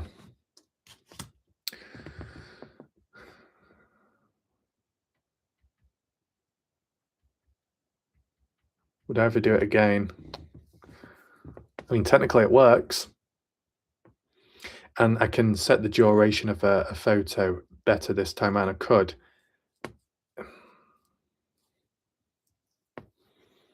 I mean, there's no harm in trying it again.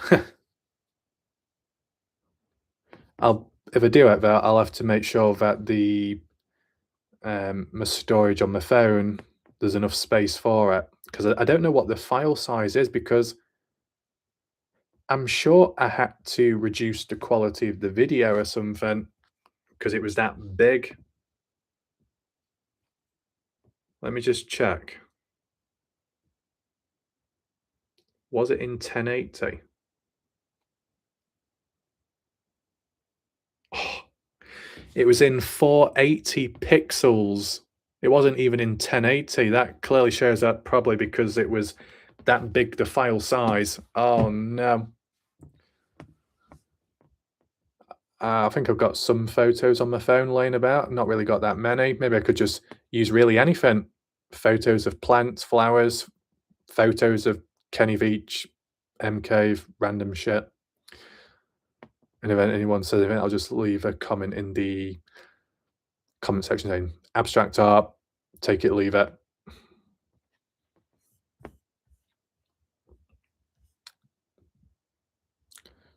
Photos of Ginger Kitty. Yeah. Yeah, well,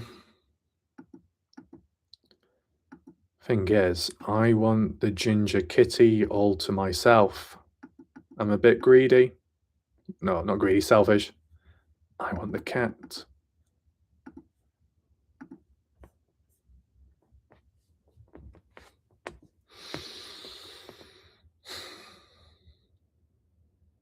Hmm. Right. I mean, the thing is, I can I can do it a larger size on my phone. It's just that because I wanted to upload it all in one day, it would take too long. And I think it's because with the live chat being the main focus, not what's on screen, I wasn't too mithered about the visuals.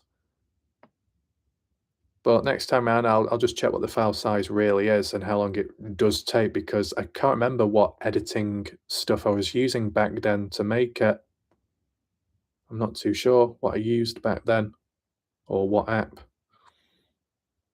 I'd have to look back. Anyway, with that all being said, I think we'll leave it there for now. There's definitely not much more I can say, I don't think. I think I've pretty much said everything possible, probably spoken a mum's worth in one night. Um, I'll probably try and do a video tomorrow, and if not, there'll probably be a video day after or whenever. Just try and see what I can do. So, it probably is late. People probably need to sleep or get sleep rest. So be sure to do that. And I'll see you next time. So thanks for watching. And those in the background, take care and goodbye, good night for now.